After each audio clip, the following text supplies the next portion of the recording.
Hello and happy Easter weekend to you all. By the way, the word Easter, in case you didn't know, has been unchanged. The word as you see it, Easter, is the name of the Anglo-Saxon goddess for the dawn, and Christianity couldn't get rid of it. We're still worshiping Easter, the goddess of the dawn. Every time you go and worship Jesus' resurrection, they still have to call it by the old original name that our ancestors used for this time of year. In any case, happy Easter to you.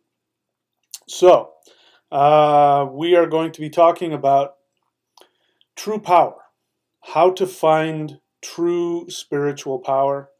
I did the last video that I did that I put up having to do with how cannabis is used in traditional understandings, and I talked a tiny bit about the Aghoris, and it got me thinking that this is a really worthwhile subject, because the truth is, people, even a lot of people here in the West who want to emulate Aghoris, they will. Especially white people, they'll get their hair all matted, and they'll, try and look like an Aghori with their hairstyle, and they smoke pot, and they think, hey man, I'm like an Aghori, I'm worshiping Shiva. They have very little understanding of what all that means and how intense that lifestyle is to follow the left-hand path. So, in modern magical circles, it's called the left-hand path. I'm going to be talking to you about what I think is the superficial misunderstanding of the left-hand path, what a real left-hand path is in my experience, and how to find what the whole point of that is, how to get to true power. And not all of us are built to do left-hand path stuff. So again, I'm going to be talking about that, what I think to be the superficial understandings.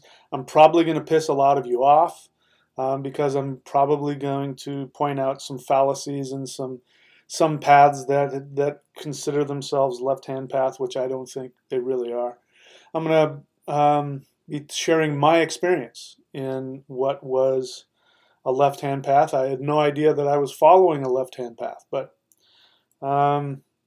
left-hand paths are known to be paths that are the quick path to spirituality, and they are the quick way to power. But like anything else, there are pitfalls in it, and there's a price for everything. So we'll talk about that as we go on. So I did give myself some notes here so that I don't get too taken off of topic. So let's talk about what is the definition of the left-hand path. And of course, there isn't one definition. I know what my definition was, I know what my experience is, and I know what I find if I just go Google it, or if I hear people talking about it. So the left-hand path is very well exemplified by these guys, the Aghoris.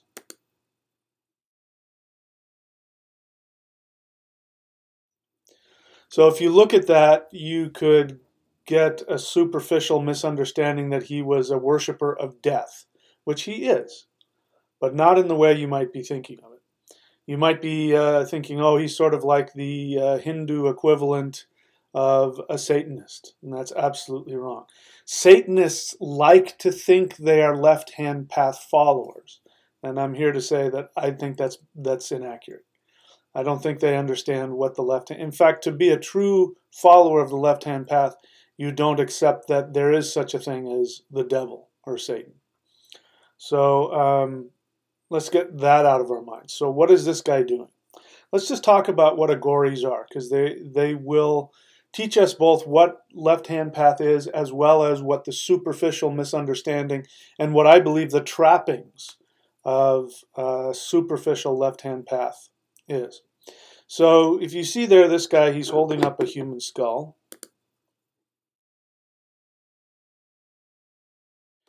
So let's talk about why he has that.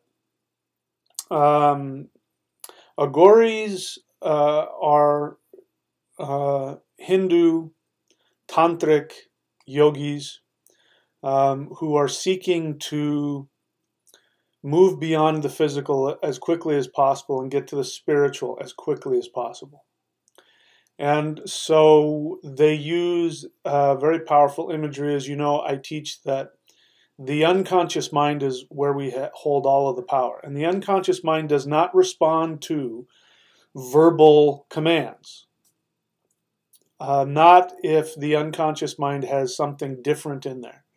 So left-hand path imagery works to destroy and demolish unconscious patterns. This is me talking now. You know, this isn't necessarily how somebody else is going to put it.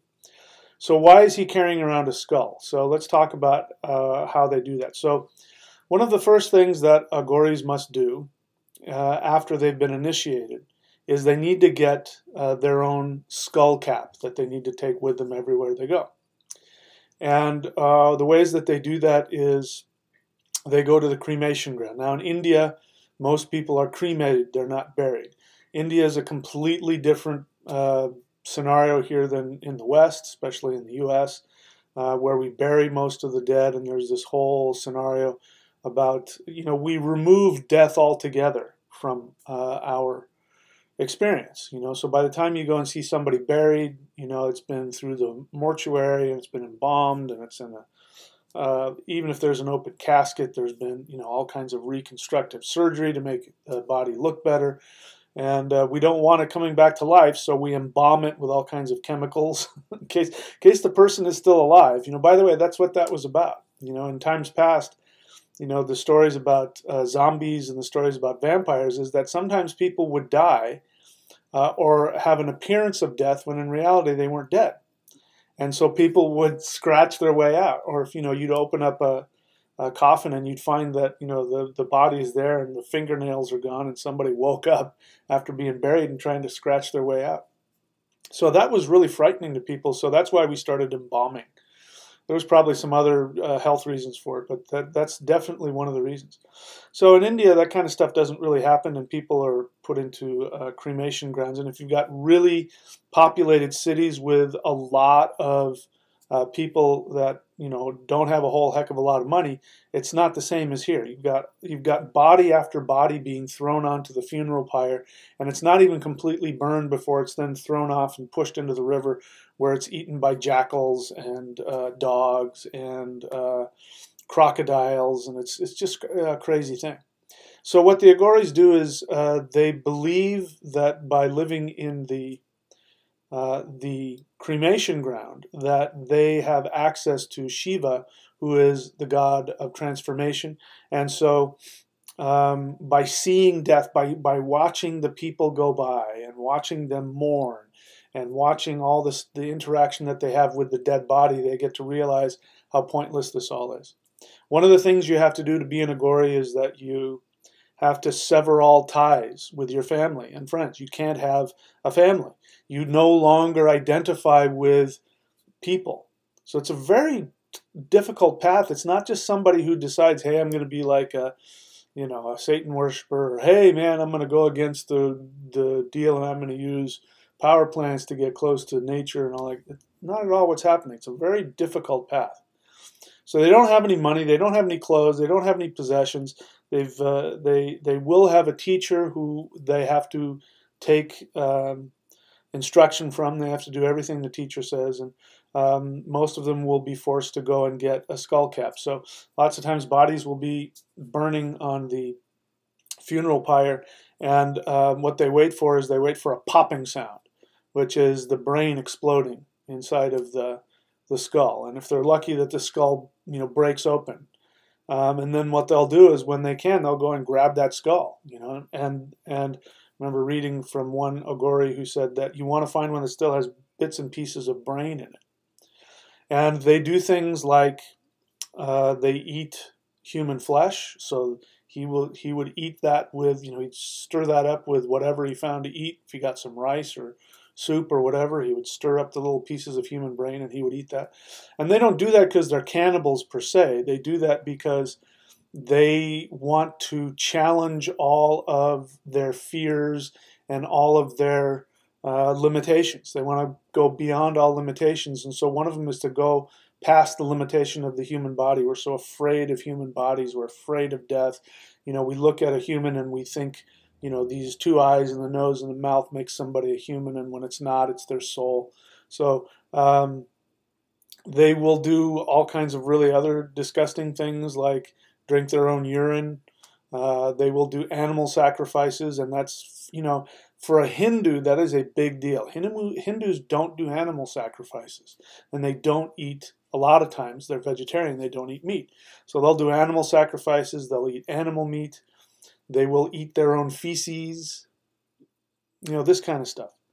And they do that so that they're trying to find the beauty in everything, even the most disgusting things. Understand, in India, things are very different. The Hindu society, there are these castes. And so, the lowest level of the caste are the untouchables. And these are people that literally you're not supposed to touch because they're unclean. Because they do things like sweep the streets, and they deal with trash, and they, deal with sanitation. So they're the untouchables of society. And so Aghoris go completely in the opposite direction, challenging all those unconscious patterns within themselves. And so the intoxicants that they use, they use cannabis. They drink a lot of alcohol.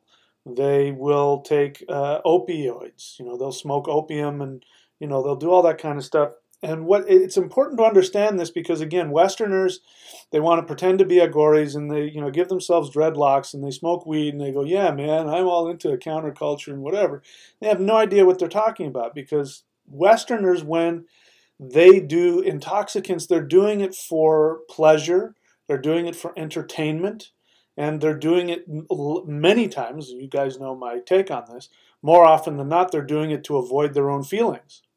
That is exactly opposite of what the Aghoris do. You ask an Aghori, why does he smoke ganja? He's going to say, because it numbs me out and disconnects me from my feelings and disconnects me from this body. That's why, when you see Aghoris, they have this dead look in their eye. And the other aspect of it is that they know it's a poison. Many Aghoris will be very well educated in Ayurvedic medicine, and they'll know that things like ganja, alcohol especially, who doesn't know that alcohol is a poison? There's nobody in the world anymore who says drinking alcohol, like copious amounts will get you more spiritual. No, it doesn't. It makes you stupid. It's very destructive to the body on all kinds of levels. They are doing that on purpose so that they can fight against, and this is going to be an important theme later, they can fight against their own addictions. And of course, you can imagine there's a lot of Aghoris that don't succeed, and they actually become addicts, and they can dress up and still do the thing. As they get older, the Aghoris, having lived, if they choose to live their life a long time like that, they have horrible teeth. If you go looking for them, you'll see guys with no teeth or really bad teeth, and they're very sickly. They're usually, there's no muscle tone on them, and their body, they still have these distended bellies, and they're very unhealthy. So it's not like it's the normal yogic path of health and understanding. So, I find it funny when I hear Westerners want to talk about, the Aghoris, because they're using them as a reason for why they want to smoke weed all the time, man. Because the Aghoris, and I'm worshiping Shiva, they have no clue what they're talking about. But that mindset is extremely important.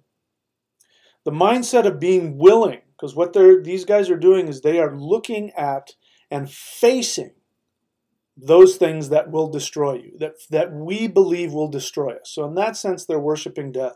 Again, not like in the neo-satanic kind of nonsense where people are worshiping the devil and, all that stupid, really. I don't think guys who did that would be able to handle what they do. When an Aghori worships the dead, and he will do rituals and mantras to bring the spirits of the dead, or bring evil spirits, or spirits of the cremation ground. He's doing it so that he knows that these entities, these negative entities, whether they're human spirits or whether they're earth spirits or whether they're demons or ghosts or whatever they are, he knows that what these entities want to do is feed off of his aura. And he knows that these entities are going to try and trick him. And they're going to try and trick him by appealing to his own fears, his own greed, his own limitations. That's why they do it. And they seek to trap these entities and keep them and then use them for their magical tantric purposes. But a true Aghori does it because he knows that by having these deceptive beings around that are seeking to feed off of you, that he has to constantly be on his best awareness.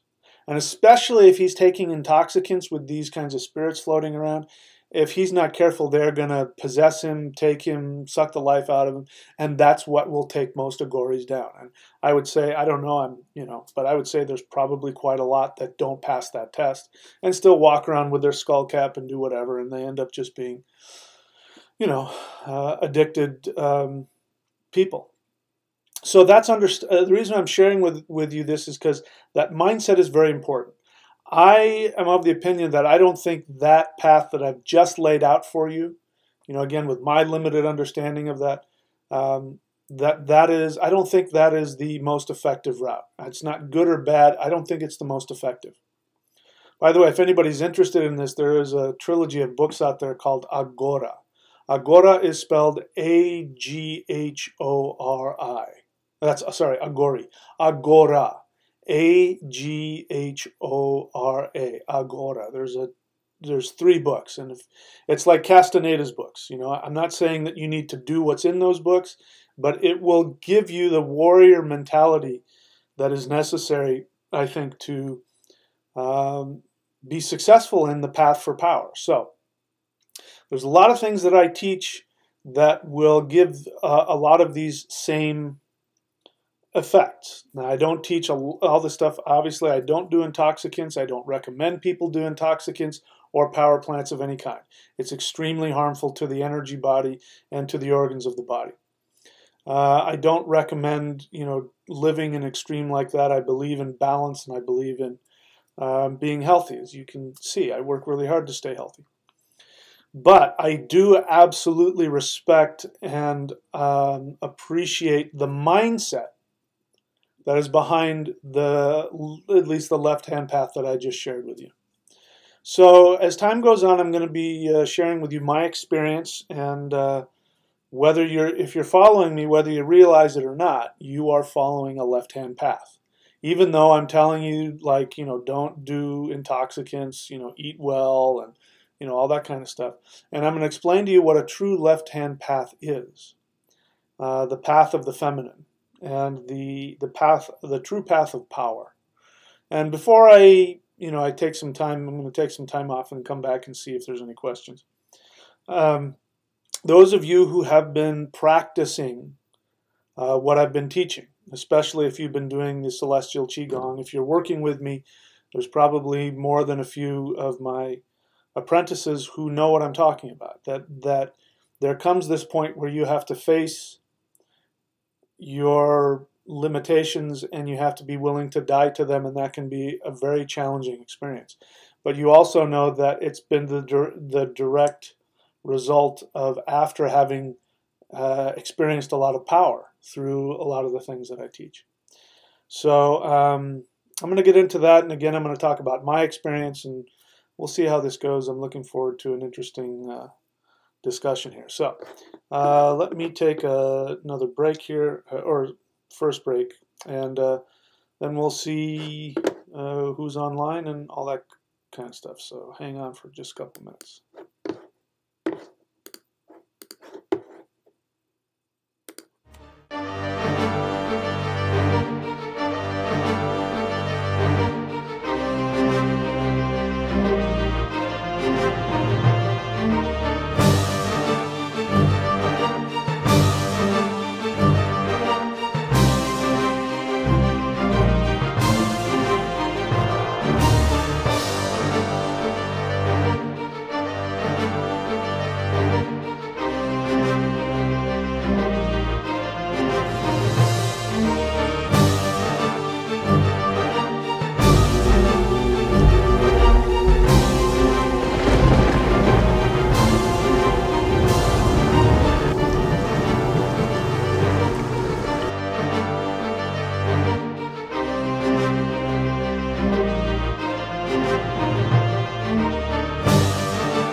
Alrighty, welcome back. Okay, so you can see I'm playing around with my technology. You can see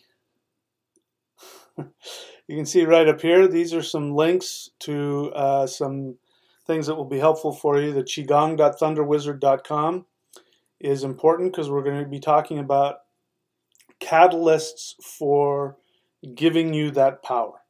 Thunderwizard.com is if you want to learn how to do the shamanism that I teach, and you can go through some private video teachings on that. Go there to find out what that's about. MichaelWilliamDenny.com is all of my books.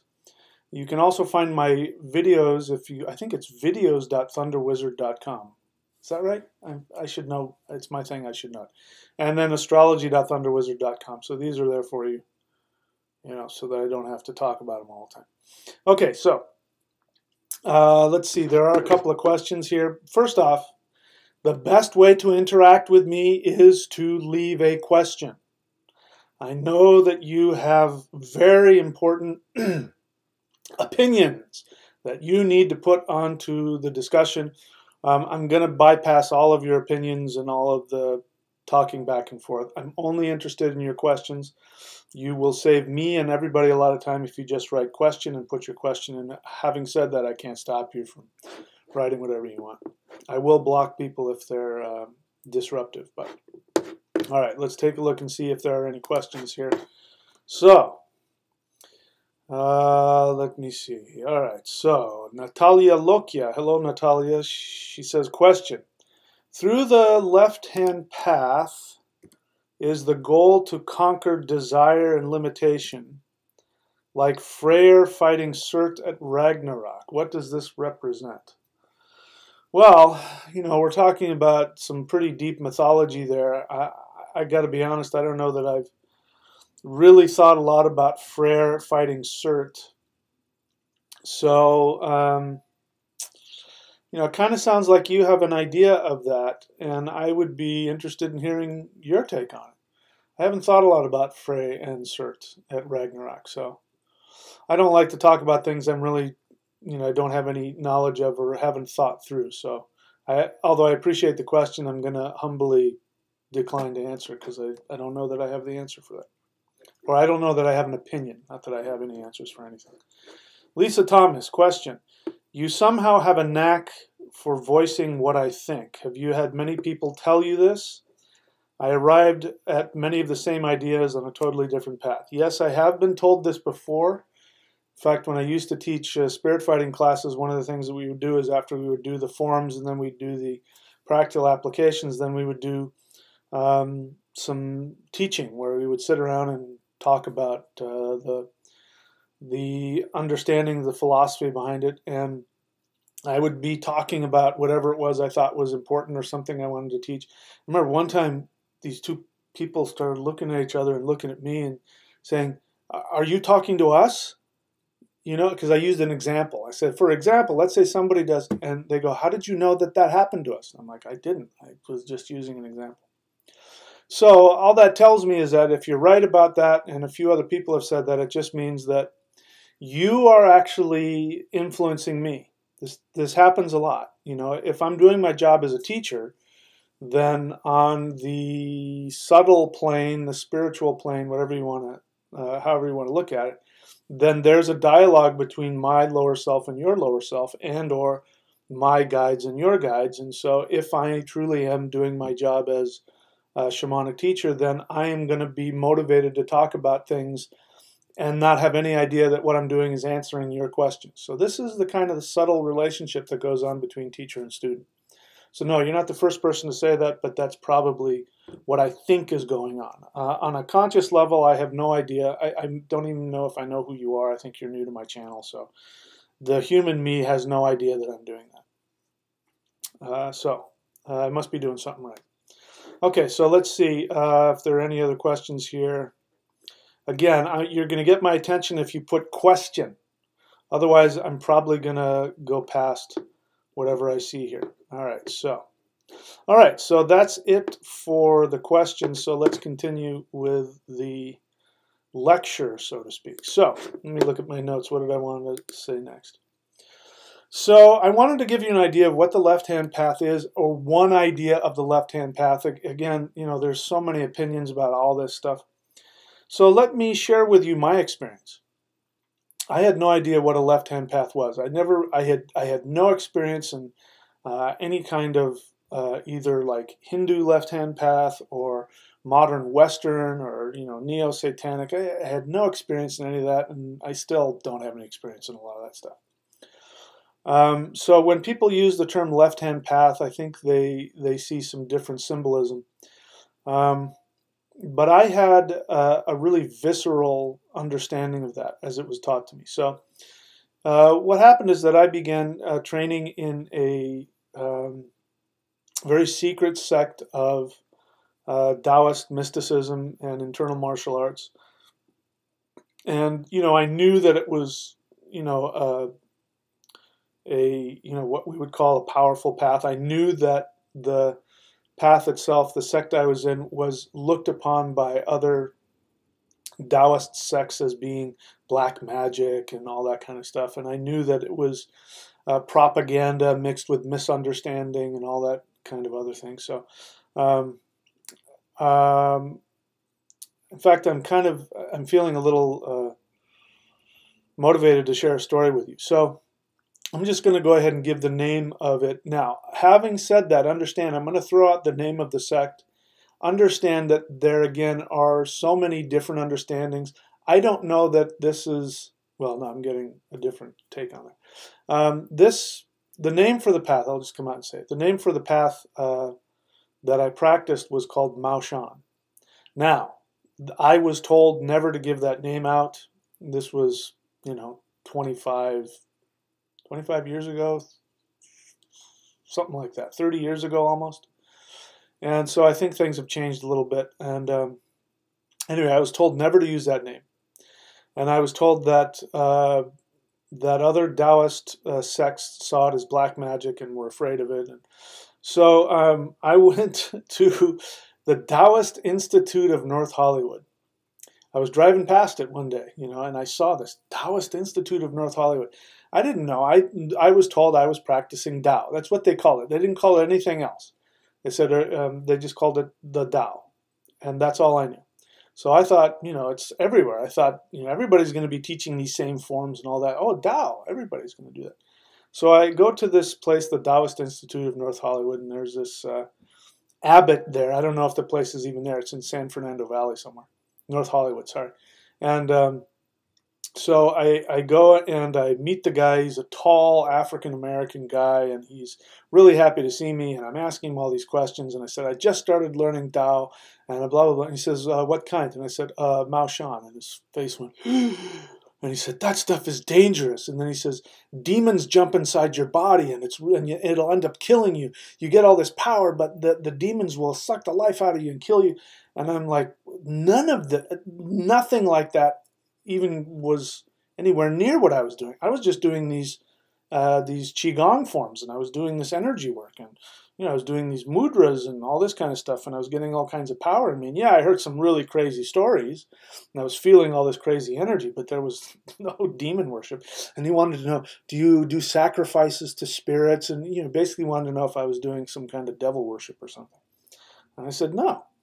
So anyway, I came back like a week or 2 weeks later, and because I wanted to see what kind of meditation he taught. I'm going to learn. I got one Taoist teacher over here. I got another one over here. Maybe so I go and I show up, right, and he's got like this glass storefront window, and I can see him sitting at the desk, and he sees me standing there, right. So he knows that I want to talk to him. And he's trying to pretend I'm not there. I think he thinks I'm going to go away. So I'm kind of stupid sometimes, but I'm also, I'm a good student. And I know traditionally what you do is, like in the movie Kung Fu, you sit and you wait. You wait until the teacher, and you show him that you have respect and that you're disciplined and that you're serious. And so I stood there for 10, 20 minutes. I don't know how long I was standing out there, but I didn't count. I just, I'll wait until he's ready to talk to me. And then he finally comes to the door, and he opens the door, and he's blocking it with his body, and he goes, "What?"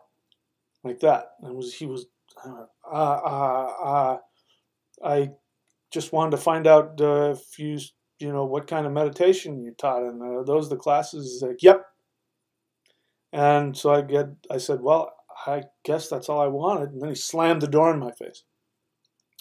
So I went back and told my teacher about it, and he laughed, and he said, don't ever tell anybody that you're practicing. Don't ever tell other Taoists you're practicing, or Chinese people you're practicing Mao Shan, because they don't understand.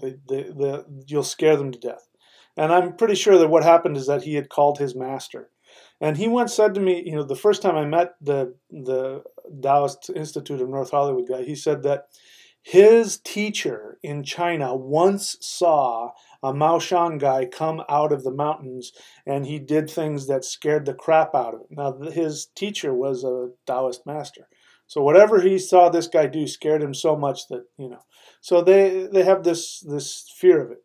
So again, it's kind of like this, you know, in India, people are scared to death of the Aghoris.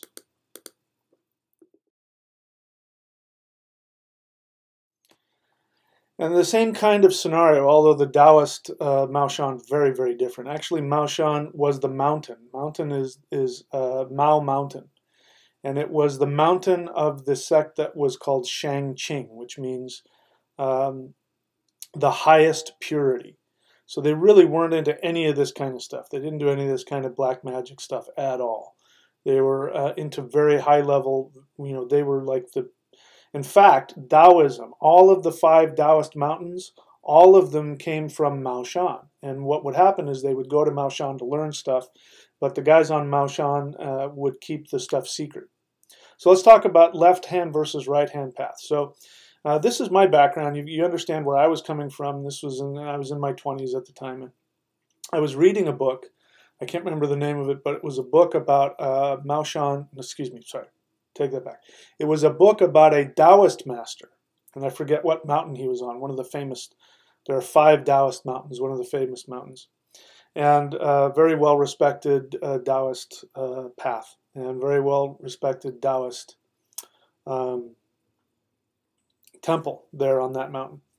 And so I was reading about this book, and he started talking about the left-hand path and explaining the difference between left-hand and right-hand path. Now, what's important to understand is that left-hand path, you know, I've given you the basic definition of it, but when I first saw the word, what hit me was not some intellectualized definition.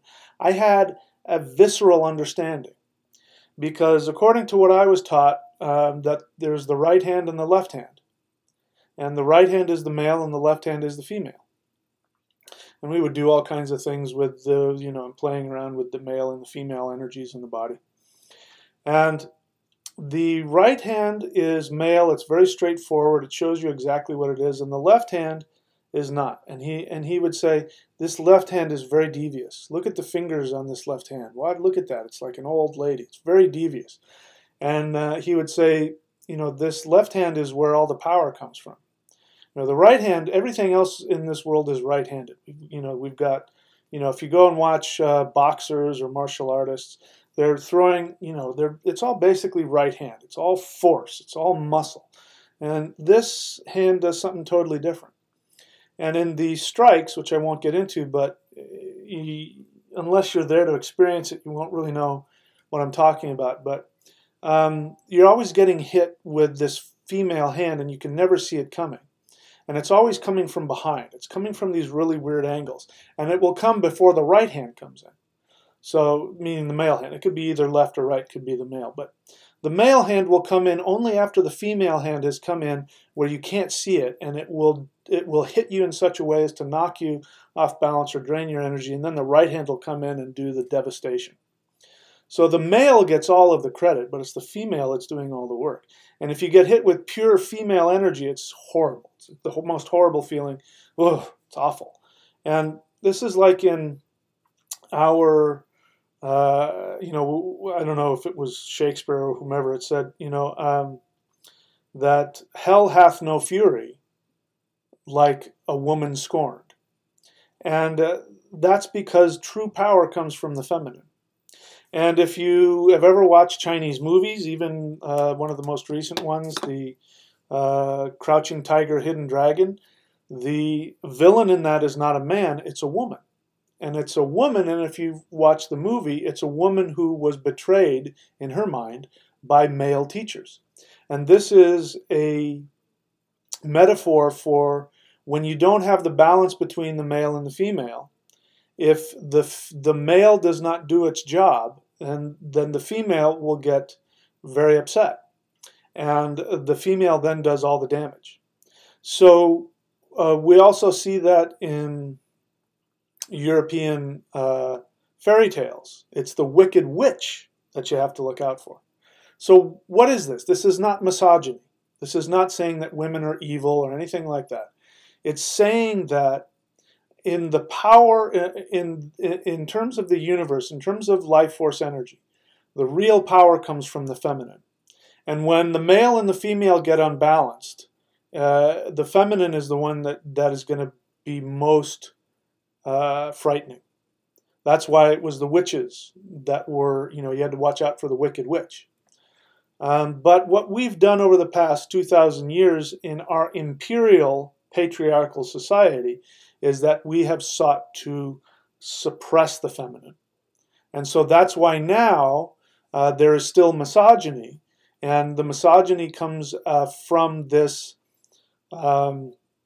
unconscious, instinctual understanding that if we let the feminine truly out, we won't be able to defend ourselves. So men get very insecure.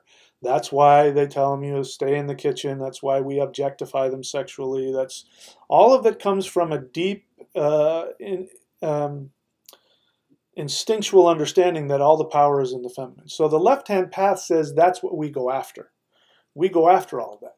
So I'll give you another example of how that kind of energy comes to play.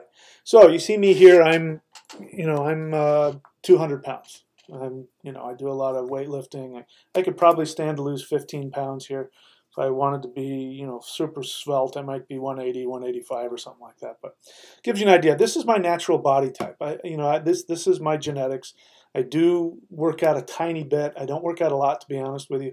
I eat a lot of protein, and as long as I do that, my genetics will give me, we'll see in 10 years when I'm in my 60s what my body looks like. But this is what my body looks like. This is what my genetics do. I'm about 200 pounds, and I'm pretty normal. This is kind of how my body should be.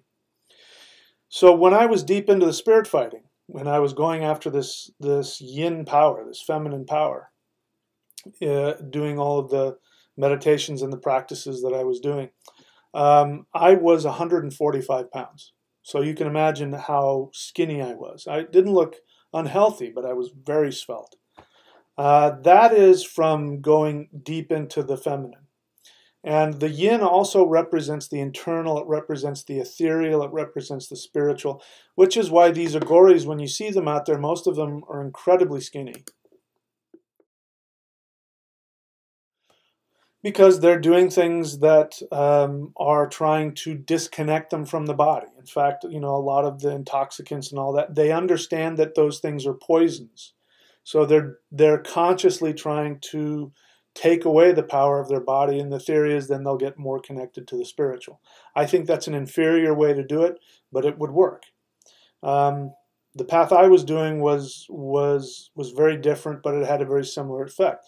The Grandmaster, not the Grandmaster, my teacher's teacher, and I met him numerous times. He was very tall. He was 6 foot or something like that. He was a lot taller than me. Super skinny. If you were to look at him, you would think that he was sickly. You would think that he was, had some kind of disease. But he was just so full of that yin power. And he was a very frightening guy. And these guys, he was at a certain level, but even he was nowhere in comparison to, the Grandmasters, who there's one, there might be 2 still alive. But the guys that brought this particular sect to, those people that gave it to me, people who were alive back then and tell stories about him, they would say that, if you were sitting like in a pool hall or, so there's a bunch of people or a restaurant or whatever it was, if this guy walked in, all of a sudden everybody would stop talking. It would go dead silent. And he said it was like death had just walked into the room. That's the kind of power these guys brought with them. But let me explain to you what that power is. So it's one thing to go around with a skull cap and to, watch dead bodies and look at death that way. That's one way to do it. But the kind of death that this guy brought with him was the death of the ego. So, this modern, idealized, new age version of spirituality, where anybody who's spiritual, they walk around and they glow and they have this bright smile about them, and it just makes you feel. Now, there are a lot of people like that, especially if they're really, really advanced on the right-hand path. They're very advanced in the right-hand path. When they walk into the room, it's going to make everybody feel happy and joyous and peaceful and protected. But when somebody who's really deep into the left-hand path walks in, you're going to feel what feels like death. But that death is not death or Satan worship or evil demons. In fact, quite the opposite. People who are very powerful on the right-hand path, a lot of spirits want to hang out around that person. And so you'll have a lot of spirits. You'll hear like those kinds of things where you go to these certain things and people will see orbs and spirits and all that, because spirits like to be around that kind of light. But when you go to something that's deep into the left-hand side, then what ends up happening is that is how you fight evil spirits. Evil spirits are not the left-hand path. So if people think that worshiping demons is the left-hand path, they do not understand the left-hand path. Because a true left-hand path master, when he walks into the room, all demons will flee. They will run out the door. Those are the people you call when you want to have somebody come in and clean a place out. So that's what the death that they were feeling when these people would walk into the room, is that they're feeling all of their unconscious, psychological, emotional baggage, their limitations, their fears, their misunderstandings, all of that is being challenged to the point where it feels like it's killing them. So, this is the path to power. So anyway, I could talk more about that. I'm starting to get kind of fuzzy in my head, so that means it's time to stop. So I'll check and see if there are any questions. And let's just do that right now. All right, so let's go back here. So let's see. Last question I looked at. Where was I? Okay, so Natalia Lokia, question. Thanks for declining the question. Much respect. What do you think is the biggest trap, aside from addiction and the left-hand path? Ego, escapism? Well, if we're talking about like the Aghoris left-hand path, I haven't done that, so I don't have personal experience. I would say addiction is definitely, probably one of the biggest. But in the path I did, there was, intoxicants were the last thing we wanted to do, because we want to be really clear emotionally and energetically. The energy that we created through the exercises and the Qigong and all that actually makes you very clear and pinpoint accuracy in terms of, ability to feel what's going on in people's unconscious. It's not the easiest way to live. But the biggest trap there is getting trapped in the power. The power is immense. And so the reason why I no longer study with my teacher and his teacher is for that reason, is I came to the conclusion that they had missed the boat. They're very powerful. I think they're both still alive. They're very powerful people, and they have a lot of powers, but they hide behind their power. And it's sort of like the Darth Vader syndrome. So this is, they would talk a lot about Darth Vader, and they would say, Darth Vader, that is a very real thing. But let me share with you my experience. When I would do the spirit fighting, which is, by the way, the Celestial Qigong is a practice that I created, which I teach as a precursor to spirit fighting, because most people, especially Westerners, if you throw them straight into the spirit fighting, they can't handle it. It's too much power. And what the power does is it brings all of your emotional issues to the surface, and most people can't handle that. So they need something to kind of get them in there. So that's what the celestial qigong, that's one of the functions of it. I kind of forgot what I was saying here. What was I saying? Oh, but they would talk about the Darth Vader syndrome and all that. And what that is that somebody gets connected to the power. Now, what happens to most people is that when they feel this kind of power, all of their limitations comes up and it drives them away. I can tell you from experience that, whenever I taught spirit fighting, what I would do is, if people came to me and said, I want to train with you, I would say, okay, you're going to have to pay for a session with me, and then we're going to interview each other to see if we're right for each other, and then we'll take it from there. And I knew if they weren't willing to spend, then I was charging like $45 an hour, $50 an hour or something. If they weren't willing to spend that $50 to see if it was right for them, then I already knew that they weren't going to be able to handle it. So that weeded them out right there. If they were willing to pay the 40 or 50 bucks, then what I would do is I would sit them down and I would explain to them that, this power is very high level energy. And the kind of energy you're going to be tapping into is going to bring all of your fears and all of your emotions to the surface, and it's going to be very challenging. You're going to feel a huge rush of energy in your body, and that's going to feel great, but then you're going to feel a lot of emotions come up, and I'm telling you, it's going to be challenging. And more often than not, people would say, oh, don't worry, I've been in therapy, or I've done this, or I've done a lot of work on myself, or I've been in Qigong, or I've been in this and that for X amount of years, so you'll never have to. So I'd say, okay, listen, I warned you. But what we're going to do is you're going to commit to doing this for 6 months. And for 6 months, you can't leave. If you leave before that 6 months is up, you'd never get to come back. I'll never teach you again. So we don't make any decisions for that first 6 months. After that first 6 months, then we'll have another session, and then we can decide whether or not this is the right path for you. So that was to weed out people so that they understood it's like going to boot camp. You're going to have to put a lot of energy into it. Now, here's, as I said, most people can't handle that weeding out process. They can't take it. Not that it's very grueling. I don't yell at them. I don't do anything. It's not like I'm having them do one-handed push-ups. In fact, it's very easy just to, the reason why it's a left-hand path is that instead of, doing what the right-hand path will do, which will put you into some, posture and make you hold a posture for 6 hours and tell you, that's right-hand path stuff. Left-hand path stuff is, no, just put your hand like this, do this, and do that. And then all of a sudden, all this energy comes into your body. That's left-hand path. But you do have to pay the price, because then what you have to experience is all the negative emotions that you need to work through and all of your illusions. You have to work through all of that. That's the price. The price on the right-hand path is that you have to stand and sweat, and for 6 hours I got to hold this thing or hold the pot or the thing, or I've got to yes sir and have, that's the price on the right-hand path. Left-hand path is you got to give up all of that junk inside of you.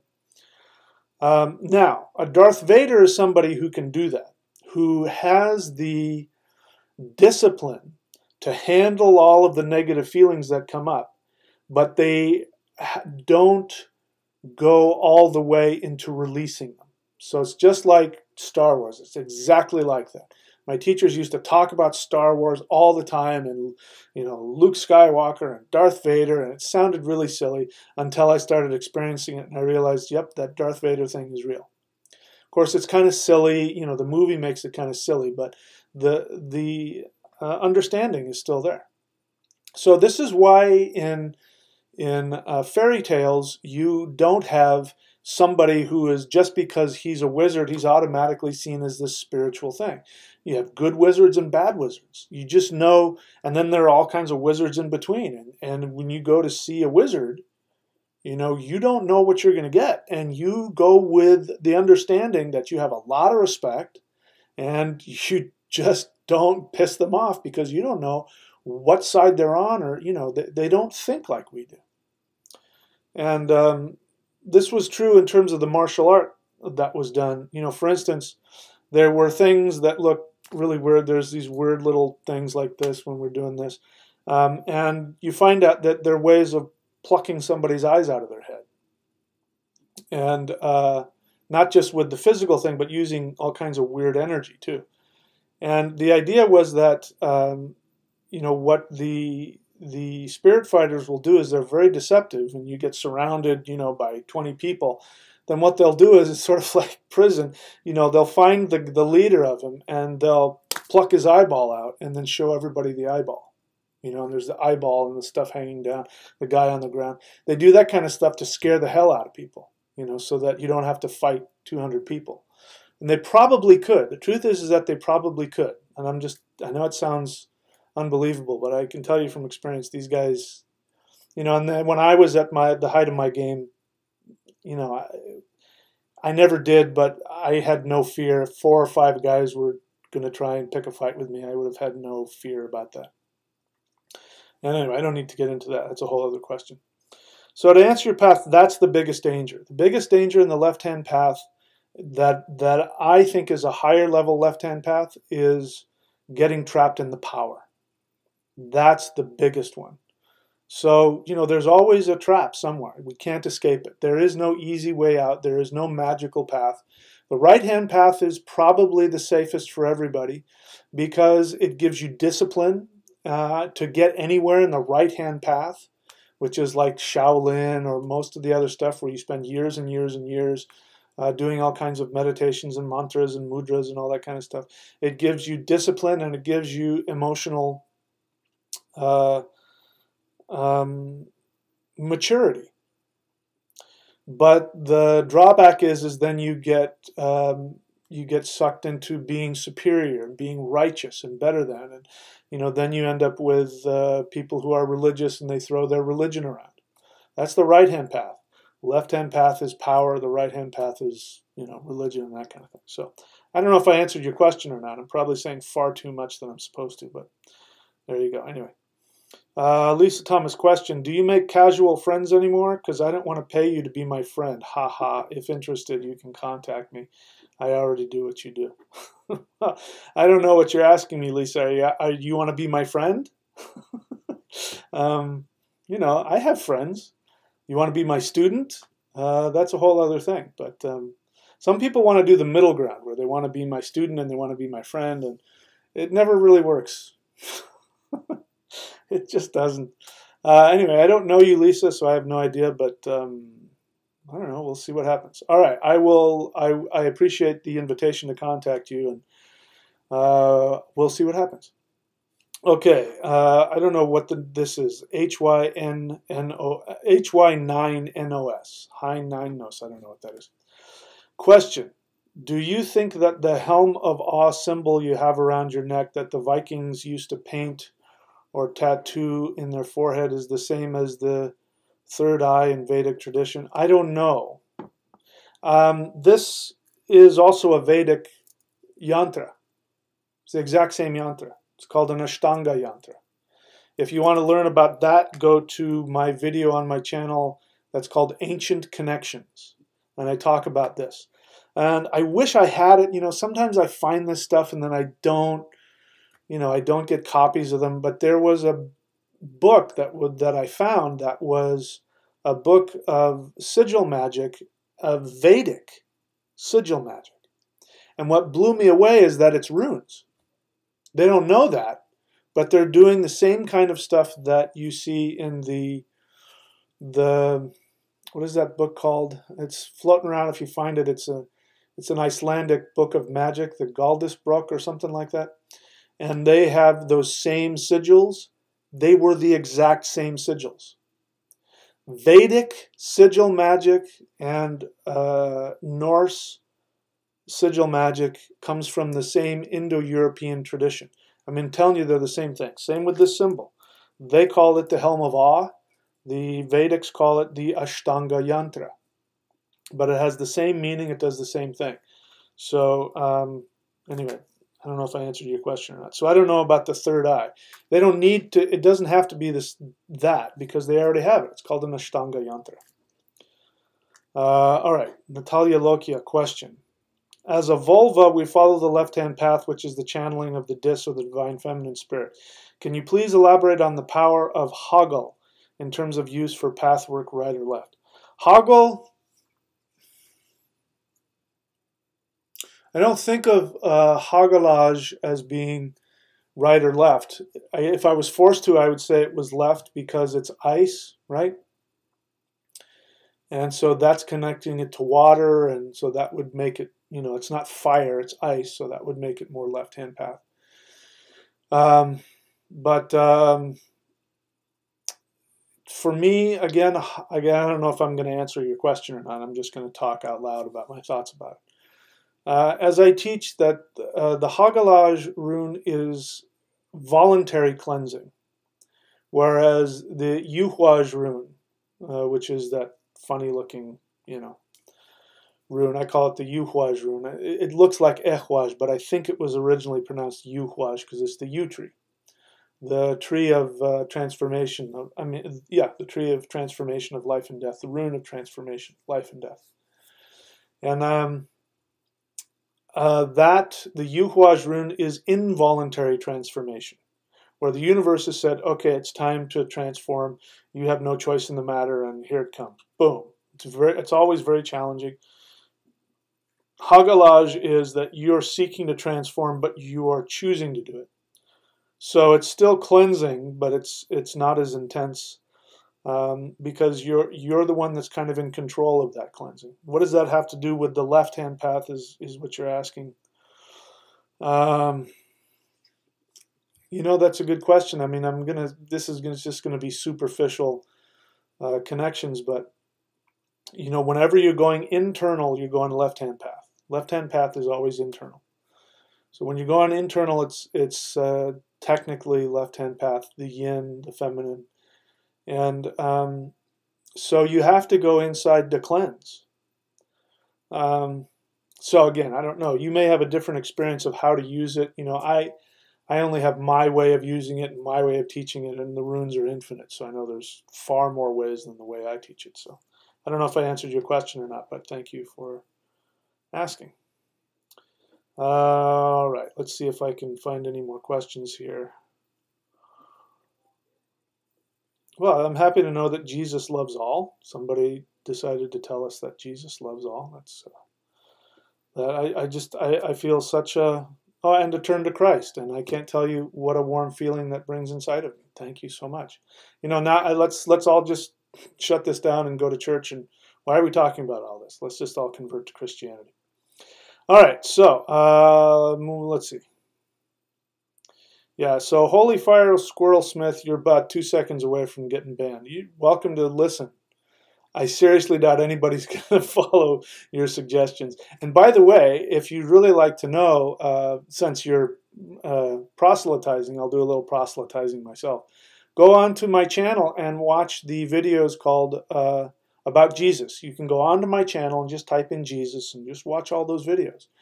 Maybe it'll change your idea of what Christianity is or is not. Anyway, let's continue to move on.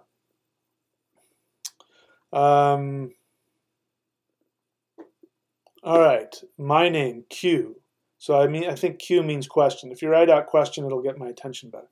What is the meaning of the mantra? What mantra? There are millions of mantras. You mean the word mantra? The word mantra means mind vehicle.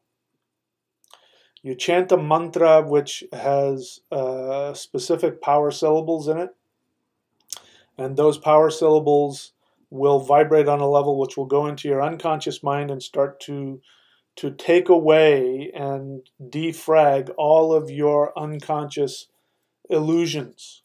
So it's a mind vehicle. The other thing is that when you chant a mantra, your mind sort of rides on the sound waves, or it keeps you from having your mind sort of bounce all over the place. So that's why it's a very, very great way to meditate. Because when you try to just empty your mind with nothing, you just get, what am I having for dinner tonight, and what should I, go get at the store, and oh, I got to pay my bills. So mantra keeps your mind. It's like a vehicle. It can ride on that. That's another meaning of the word mantra. And if you're interested in having a mantra that will connect just for you, not just any mantra, then go to this one right here, astrology.thunderwizard.com, and I can give you a specific mantra just for you. All right. So let's see here. Yeah, also take a look at the worst, most destructive cult in the world, Johnny Christian Boy. You'll find out what I teach on that. Anyway, like I said, Ed, you're about 2 seconds away from getting banned. You know, I'm losing my my entertainment factor with you. Zarok Magic question: is Earth a cage of aliens? Zarok Magic, have you watched any of my videos? I don't think so. I don't know you, but I think you're one of those people that you just bounce from one YouTube channel to the other, and you see that I'm on live, and you know you can come and ask me questions. Watch my videos, man. Put some time and effort to watch my videos. I'm not even going to answer that question because I've answered it 1 billion times. So please do that. And I would be happy to answer questions that will actually get us into some deep conversation here. All right, yeah. So you're on notice, Ed. One more, and you're off. So feel free to throw out another thing about Jesus or Christ, and I will ban you off of the channel. You're getting annoying now. All right, so let's see. Logan Combo Spirit question. Is working with power plants a left-hand or right-hand path? Well, it's not according to my teachings. Power plants are a left-hand path. Everything I said about Aghoris is true. Remember, again, so, you know, we made a whole video about cannabis in traditional shamanic teachings. And so I talked about that. Yeah, everything has a price. That is true for left-hand and right-hand paths. In right-hand paths, as I said, the price that you're going to pay is going to be your hard work, your time, and your discipline, your sweat, your money. It's going to come out of that. It's going to be a lot of hard work very fast to get the power. You'll still get the power, but it'll take a lot longer. And it's a lot safer because then you don't end up, you know, because part of the right-hand path says clean living, clean diet, stay away from bad people, you know, don't break the rules, and, you know, be a good celibate monk. And that's very healthy. So people will live a very long life and be very healthy doing that kind of stuff. The kind of left-hand path that the Aghoris do is not healthy at all. It's very unhealthy, extremely destructive to the body, and they know it. That's the difference. So the difference between what the Aghoris are doing with power plants is that they know they are damaging themselves. And they're doing it to get a short-term gain, which I think is, you know, I'm not an Aghori, but from what I see, it looks less profound. But so if you're asking me, it is a left-hand path, but remember what I said last time. You have to pay a price. So the power you're going to get from power plants, if you don't understand what sacrifice you have to make in order for that power is going to be taken directly out of your life force. So people call it a healing plant and all that, and, you know, I think you had mentioned, again, you had mentioned that you thought that perhaps your use of cannabis had been potentially a placebo effect, because you and I both talked about it, and I thought that it was because you had used some other herbs that did it. Oregano oil, I think, is what did it. So that is a worthwhile short-term benefit. The long-term would be if you end up addicted to it. Because the truth is that power plants will kill you. They're poison. They're very harmful on the body. Cannabis especially. Cannabis creates an environment that things like cancer and other diseases thrive on. And this isn't just my opinion. Go talk to a traditional Chinese medicine, and they'll tell you that.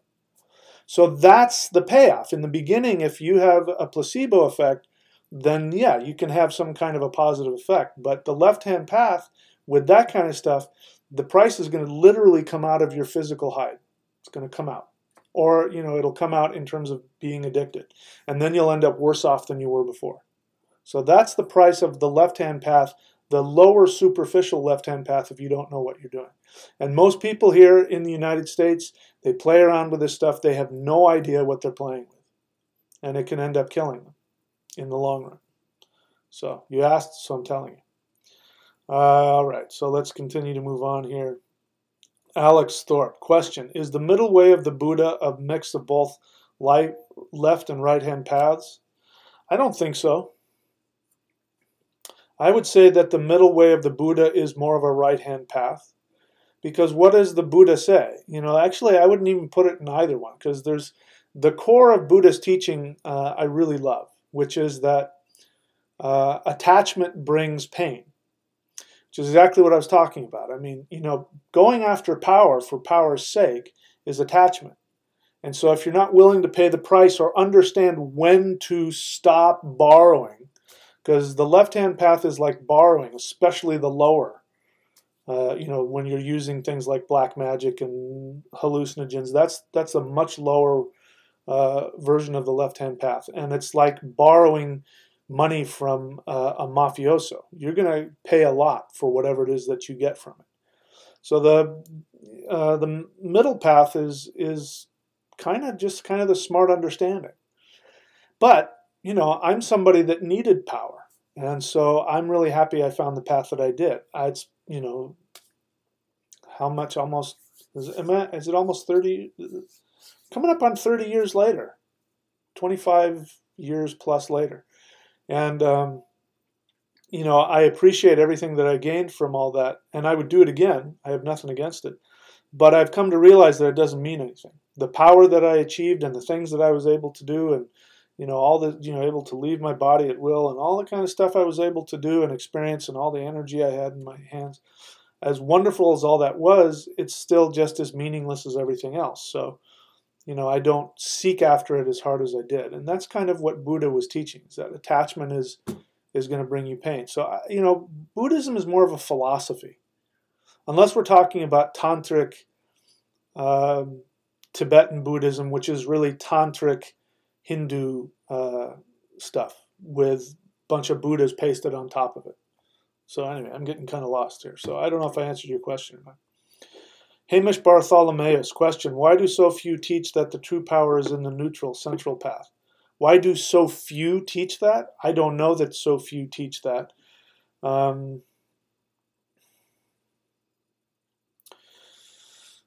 don't know. It kind of sounds like you have an opinion on it, and it sounds really good. Okay, so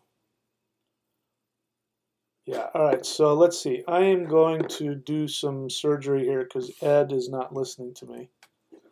I've warned him numerous times, and now we are going to exorcise him from the channel. Bye-bye. Bye-bye. Okay. All right, so I think I got rid of that. All right, so now let's see if there are any other questions here.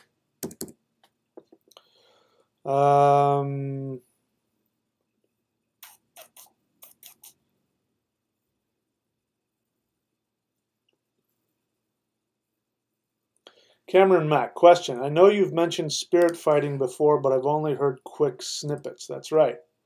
I haven't really told what it is because I can't. It's not something you can teach verbally. It's a physical movements and energy work, and you can't. It can only be taught in person. Will you explain what this is exactly? It's a shamanic martial art that uses what looks, if you watch me do it, you would think I was doing kung fu katas. But what they are is they are shamanic dances that are using different directions of this.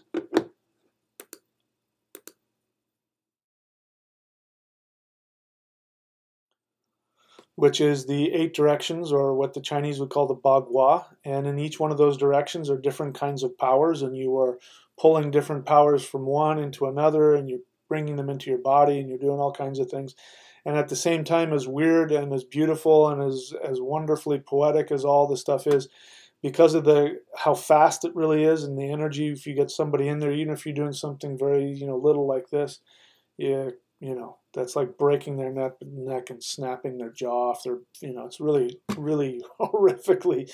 And it's a horrible thing because it's for fighting spirits. It's literally grabbing and tearing spirits to pieces, and negative spirits. What they used to do, the Maoshan, some people have told me that they believe that the Maoshan temple on the mountain was there because that was a portal, that negative entities came out of that portal.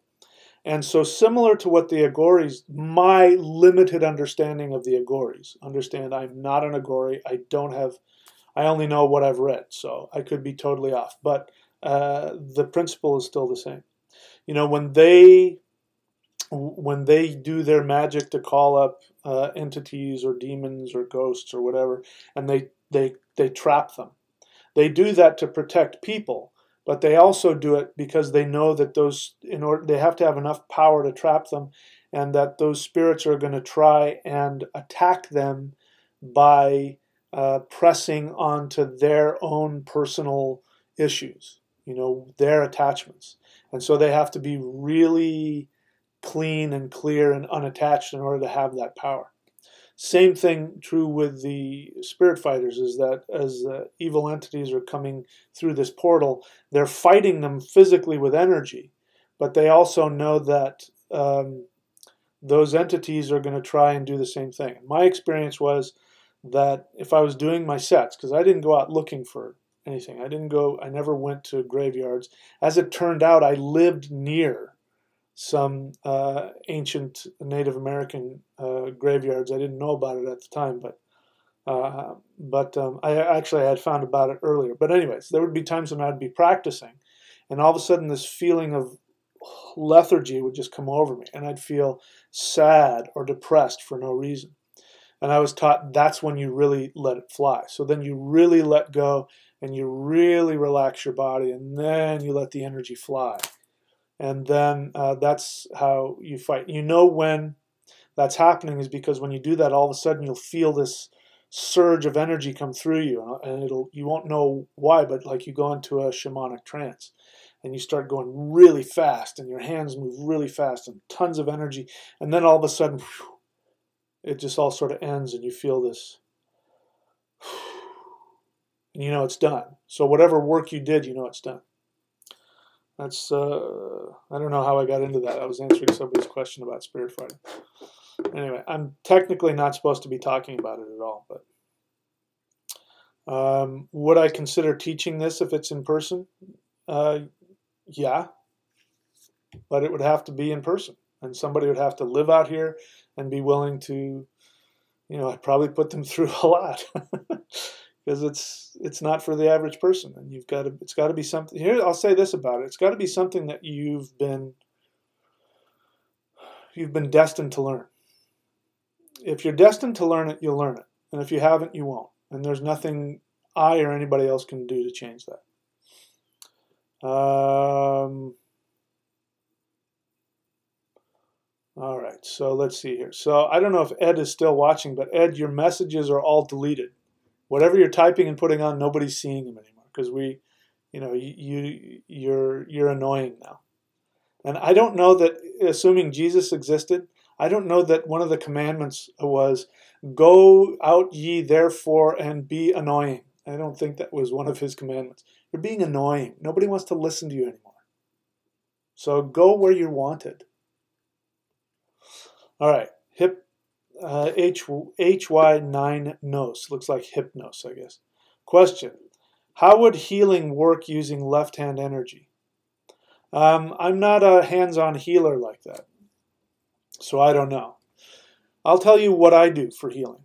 I am a healer, but I'm not like I put my hands on you, or I do this, or I give you herbs. That's not what I do. My healing is through what I'm doing right now. I believe that the name that was given to me in Kundalini Yoga, I think that that's something that I'm meant to do. The name was Shabad, which is the sound vibration that cuts through the ego. That's what Shabad means. That's my job. My job. That's why I do all this talking. When I talk to people on the phone, we may be talking about something specific, but sometimes just by me talking, I know that that will shake things up in their ego.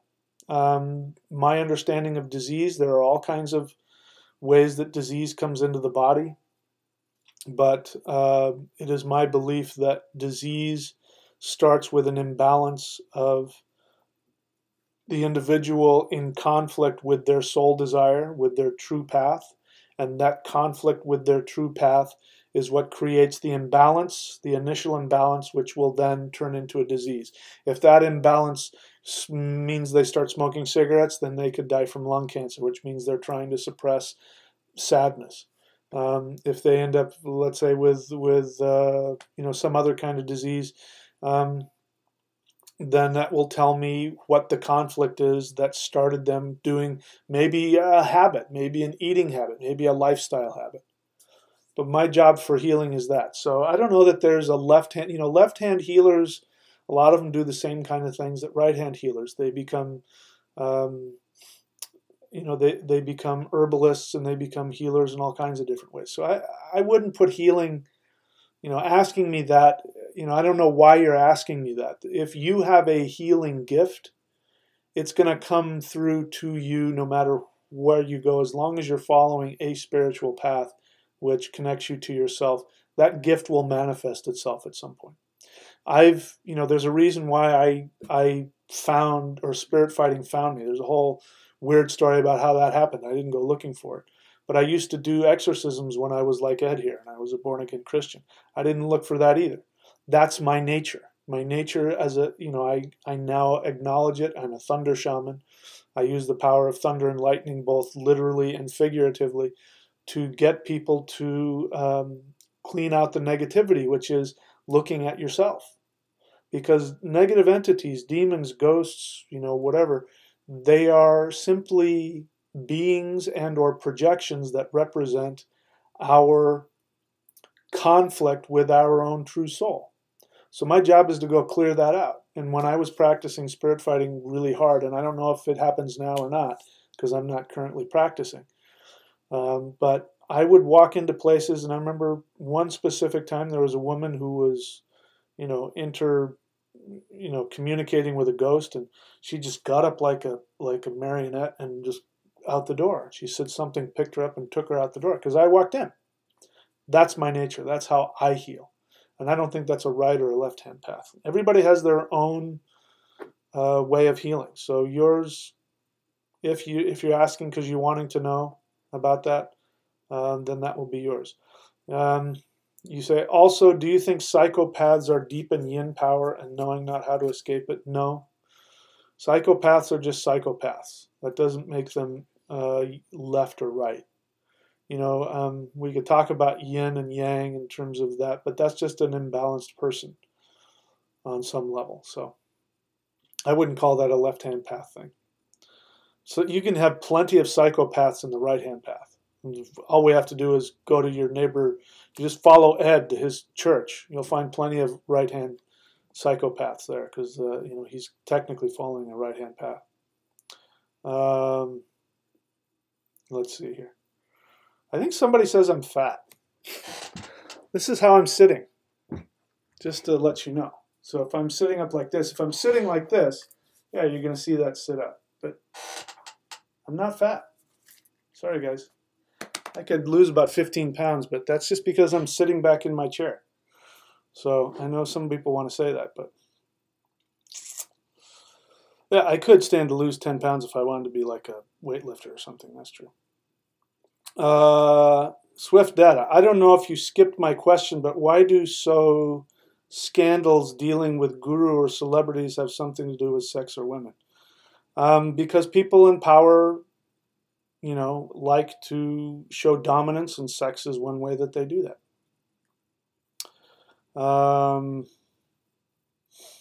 Let's see here if I have any more questions. Looking for the questions. All right, looks like there's a lot.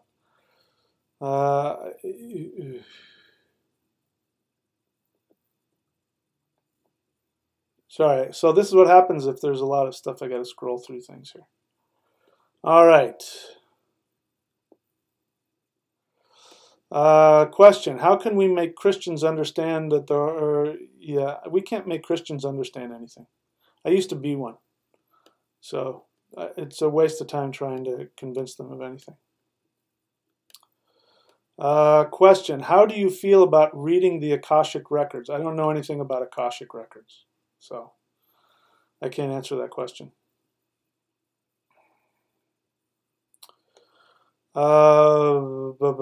Okay, so again, Logan, if you want my you want to interact with me, you got to ask me a question. I'm not interested in getting into a back and forth with you. Goms, question: I've been going to Alcoholics Anonymous and I will be doing the 12 steps soon. Why are you waiting? I don't understand what you're waiting for. The 12 steps aren't meant to be done like that. It's not like going to, school and then you're going to take a test or something. The 12 steps, they were originally done like within a weekend. You go and do the 12 steps in a weekend. So I don't know why you're waiting. If you're going to do the 12 steps, go do them. What practices can incorporate into the 12 steps process? The 12 steps are the 12 steps. You don't have to incorporate anything. So again, you're asking a question about something you haven't done yet, so you don't have any experience. You don't know what to ask for. Don't try and figure it out ahead of time. Just go do it. You can do whatever you want and still do the 12 steps. You don't have to try and figure it out. So just go do it. Find somebody, what you're going to Alcoholics Anonymous, go and find somebody who's gone through the 12 steps and ask them how to do it. That's how you do it. Don't think about it. You're wasting your time thinking about it. Lisa Thomas, question: nothingness. What I found is I create my life through thought. So I make the slate blank and then all the rituals I use are effective because I choose it. Is this basically what you find? I create my life through thought, so I make the slate blank and then all the rituals I use are effective because yeah, that sounds like a pretty good way of doing it. Yep, if you're able to empty your mind and then focus your intention, then that sounds like you have a pretty good connection to your unconscious, which gives you the ability to make things happen. Okay, Xerox Magic question: are you familiar with Cameron Day's work? Again, guys, unless I'm specifically trying to talk about somebody, it's disrespectful to both me and to whomever you're asking about. If you ask me, have you ever read so-and-so, or what do you think so-and-so teaches? I don't, even if I know them, then you're putting me in a position to potentially badmouth them. So it's disrespectful. Ask me what I think. I don't think it's a good idea to ask me about other people. All right, let's see here if there's any. Trying to find. Okay, no more questions. All right, let's take a break here, and then let's. I'll talk a little bit more. See if I have things to talk about. So, be right back. Oh, let me get rid of this thing first. All right, here we go.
Okay, welcome back.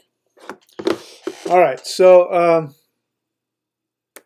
yeah, that having somebody go on there and call me being obese and all that messed with my ego. So in order to think clearly, I'm going to have to see what I can do to get comfortable with that. But this is you know, again, this is me standing up normally. This is what I look like.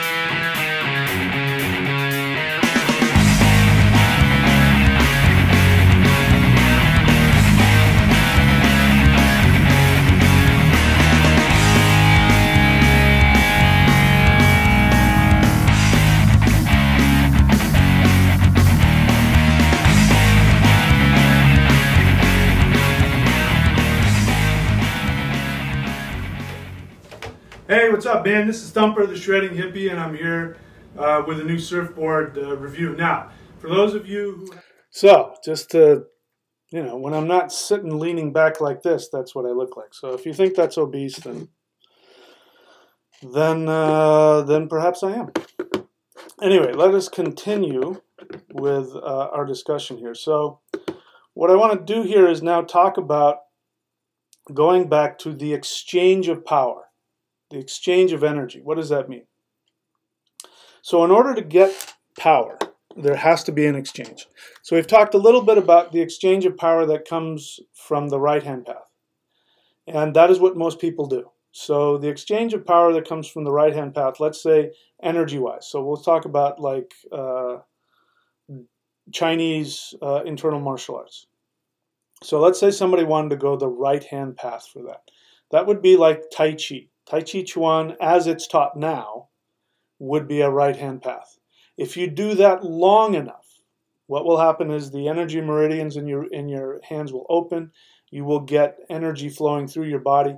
It takes a long time. That's why you see, you know, in the movies, you see the really old Chinese guy who's doing the Tai Chi. He's unbeatable. You know, he gets, you know, the young guys come after him and he takes them apart. That's because he's been doing these kinds of very slow, you know, protective sort of, even though Tai Chi originally is a very deadly martial art, the way it's taught now, it's about, you know, pushing people aside or moving things out of the way or, you know, building up your energy. That would be the exchange of power, the time and the discipline that goes into it. That is the exchange of power that happens on the right-hand path. The left-hand path, as I said, if you're doing the superficial left-hand path, then what's going to happen there is, like for instance, if I think somebody like power plants, or, you know, in power plants really, in terms of like physical energy, it's not going to give you, it's going to take your physical energy away from you.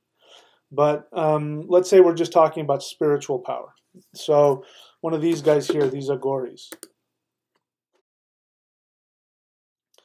Assuming that I'm right, and on a superficial level, the Aghoris are, they want to get power directly from spirits, directly with working from spirits, and you're going to have to sacrifice. That's why the Aghoris do animal sacrifices. Because if you want to get power from spirits, you've got to give them something. You've got to give them energy. So they will do animal sacrifices and give the blood of the animal. This is what our ancestors did as well. Give the blood of the animal to the spirit, and then the spirit will give them something. Give them knowledge, give them a gift, or something along those lines.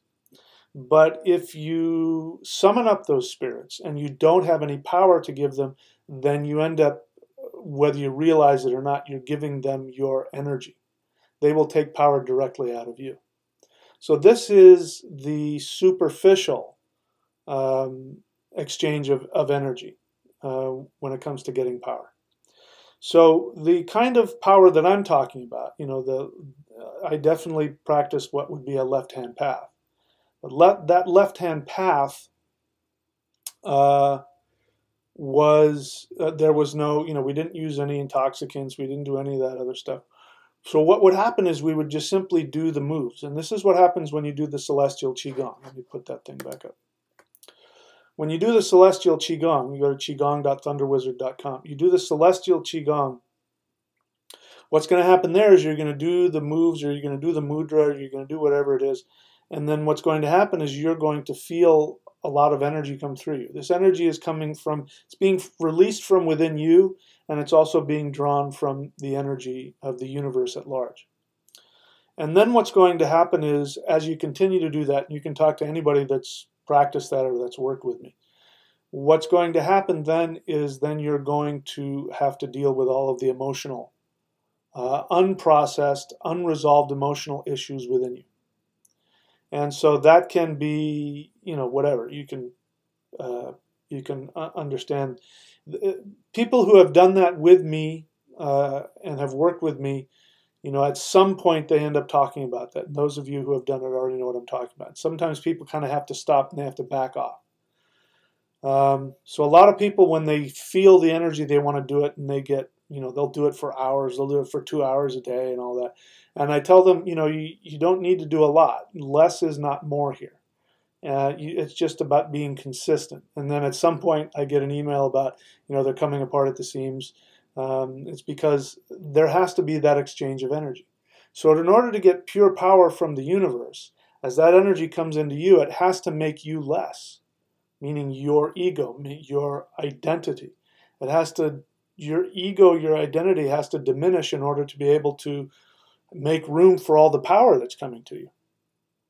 So let me share with you some of the phrases that were given to me that I found to be really helpful. First thing that was told me when I walked in. When I walked into the class, the teacher said, strength is no strength. That was what he said to me. I didn't know what that meant. Now, I wasn't supposed to know what it meant because it's one of those koans that you think about and it's kind of, it doesn't make sense, and it's, all that. But in terms of, this can be applied in so many different ways. In terms of the physical martial art, if you really want to throw a ton of energy into somebody, you have to have no strength. This was why it was helpful being 145 pounds, because I didn't have all this muscle behind my punches. Whereas now I'm going to want to really use, if I were to get into a fight, I would want to use all this weight and all this muscle. But when I didn't have that and I was a lot skinnier, then it was a lot easier for me to just let go and let the energy come out of my hands. And so that's where strength is no strength. Not using any strength is where the strength comes from. And in the spirit fighting, when somebody's really good at it, unlike, physical fighting, you punch somebody and their head goes flying back, or you kick them and they go flying back. With spirit fighting, you just tap somebody and they crumple forward. What happens is the energy is going into their body and it feels like it's exploding inside of your body. And it's really effective, like if you got a really big muscly guy and he's coming at you with a punch and you just barely tap the arm, to block it. It looks like you're blocking it, but in reality you're throwing energy into the arm. Their whole arm will go numb. So it has nothing to do with how strong they are. So strength is no strength. When you put it into your everyday life, then it's the same. Strength is no strength.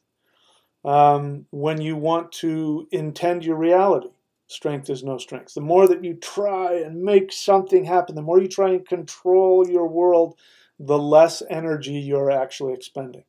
When you don't control, when you go with the flow of life, then you have a lot more energy available.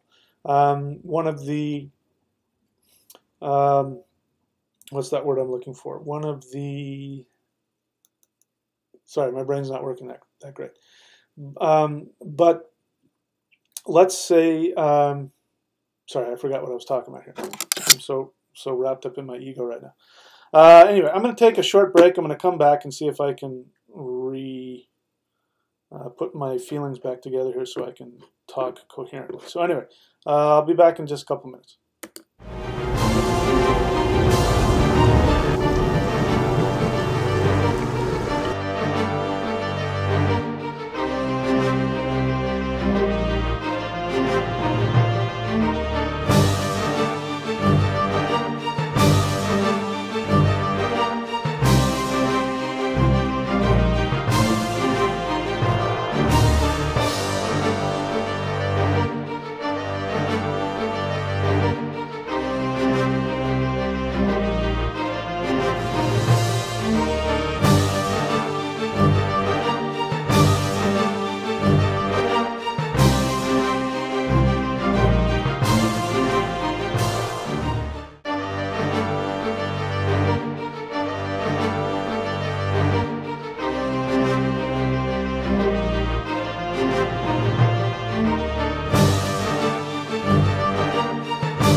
Okay, so I remember what I was going to say. So one of the other things that I learned was that in order to really gain power, what a lot of people are looking to do is to control reality. So this is one of the things that magic does, which is, I think, a lot of magic I find to be superficial and not very powerful because people want to use magic to control reality.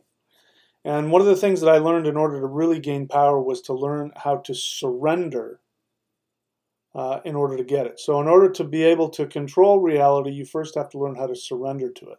And when you have that dynamic balance, that comes from a place of weakness as well, a place of feeling vulnerable, being vulnerable and open to the universe. You can't be controlling things and then being open to the flow of energy at the same time. So one of the things is learning how to be vulnerable. One of the things that really changed for me when especially I was trying to understand this feminine power, the power of the feminine, and the power that comes from that. And that was tough for me because where I came from, you didn't do that. You didn't show weakness. In fact, I could share a story about that. You didn't show weakness. I mean, I didn't even know how to hug another man. I couldn't even hug another man. That's how, where I came from, you just didn't do that. So as I was learning to tap into my own feminine nature, I remember having an experience where I was meditating. And in the meditation, it was like a screen. I saw this face of a young girl pop up. She would pop up and down like she was, like checking to see, are you there? And she was really innocent, but she was clearly very skittish. And so I sent out the message of come here, who are you? And then like a screen, I see this face of this little girl come up. And as she comes up, I can see her face is bruised. And it dawned on me, that's my feminine side of me, that I had been beating into submission, because you don't show that. You don't show vulnerability and all that. So I had to really sort of embrace that. And I had to, in meditation, embrace my feminine side. And it completely changed the power dynamic. And it actually made me more deadly on a physical level than I was before. So, those opposites of learning how to tap into the feminine, tap into that that feminine power in order to get power. That's where, one of the tough parts, and that's difficult. And I think that's difficult for all of us too. All right, so I think I did see some questions here that I want to look at. So, all right, so Logan Combo Spirit wants to ask me a bunch of questions about power plants and cannabis and stuff like that. So, hey man, I'm not going to get into this with you. I've made myself clear. I'm really happy that you've got an opinion, and if it works for you, go do it. But I really don't want to keep doing this with you. I've made myself clear. Cannabis is, there are things in it like CBD oil, which has nothing to do with the THC. CBD oil is incredibly healing. In fact, the healing that people talk about in terms of cannabis healing people from, I forget what all kinds of diseases. A lot of them are, it's the CBD oil that's doing it. It's not the THC. So anyway, I'm just not going to get into that with you. If you want to have a question, I'm not going to do that with you. Okay, Swift had a question. Was the channeling video you did real, or did you do it to find out if we could differentiate if it was real or not? I did 2 videos on that. The way to understand what I was doing with that is I was experimenting with it, so it was real. I do believe that I was doing some channeling, but it changed my ideas of what channeling is. I've come to the conclusion that I didn't like it. I didn't think it was helpful, and I didn't think that that's what I'm here to do. So I didn't continue with that. David Weaver question: how to avoid becoming a Darth Vader while walking the left-hand path? It depends on what left-hand path we're talking about. So if we're talking about the kind that I do, that I've taught, the way to do it is to ultimately understand that the power that you gain doesn't achieve anything. But it all comes down, you're going to have to learn the lessons no matter which path you take.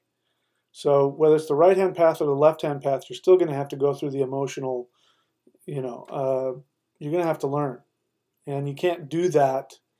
You're just going to have to learn the lessons the way you learn them. So how to avoid it is assuming that this is an actual left-hand path that has real power. I don't know that it is. I'm willing to bet a lot of them don't, especially ones that tell you to use power plants when you don't understand what you're doing with power plants. A lot of people are doing it, thinking they're doing a left-hand path, and all it's doing is they're getting stuck in their head. So one thing is to stay out of your head and stay in your emotions. I would avoid using anything like that. The other thing is to understand that what's most important is your happiness. And a lot of people, they want power because they're unhappy, they're in pain, they're frightened, they're insecure, and they think that power is what's going to give them that. It's not going to do anything for them. Like, for instance, I mean, these days I like being physical, I like being in my body, and I do lift weights. Now, I could walk around and feel really proud of the strength that I have, the physical strength that I have. But the reality is, having been on the other side of that and been a really powerful martial artist at 145 pounds, and knowing that I could barely touch somebody and blow things up and put people in the hospital very easily or kill people really easily, I know what real power is. So I don't take any ego in this, other than feeling good physically and liking that I have good health. So that only comes through experience. But everything has its limitation, everything. So you can't avoid that. But being humble, seeking to be connected to your feelings at all times, and always asking yourself, is this making me happy? Because you could have a ton of power and not be happy. You could have all kinds of money and not be happy.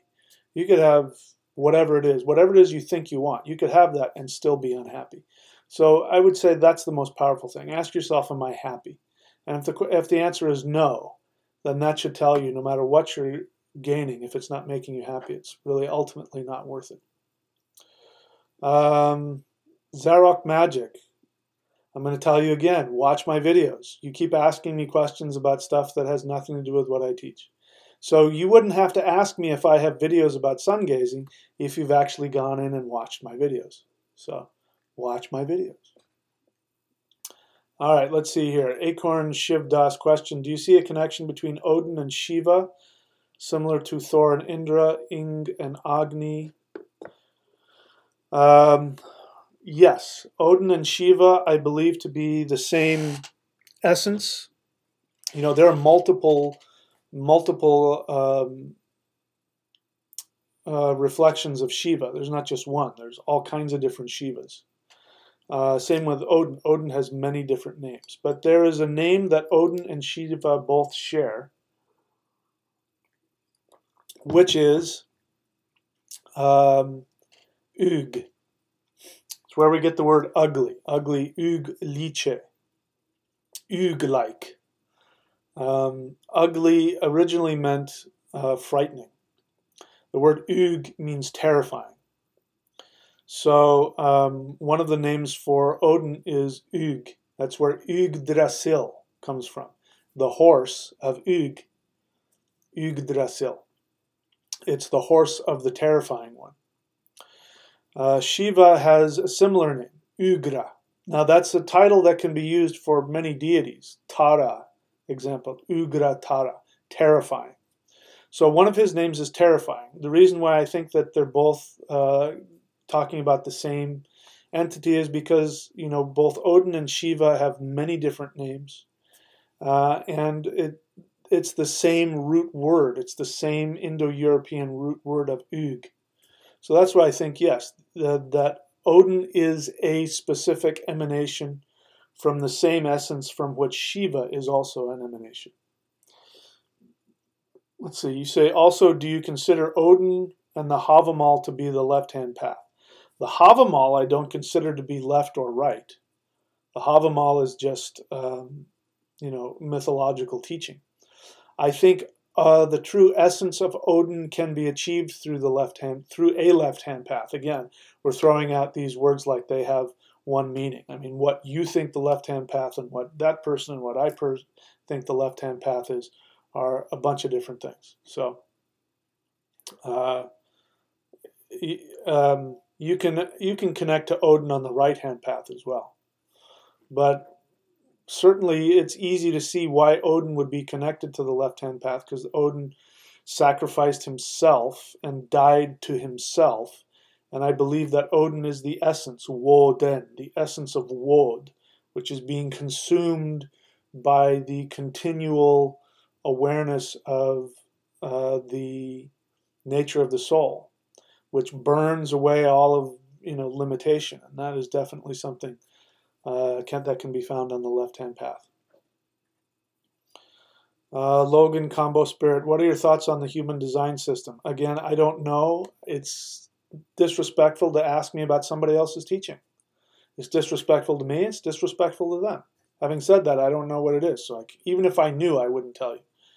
I'm more interested in, does it work for you? If it works for you, great. But I don't teach that, so I don't have an answer about that. Let's see, cosmic mortality question. Do we only live once? You're new to the channel. The answer is no. Looking for the questions. No more questions. Okay, so let's take a little more time, and I'll come back and see if there's anything else I want to say, if there's any other questions to take. Whoop, first let me get rid of this guy. And now let's go here.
Okay, so what is it that I want to say here?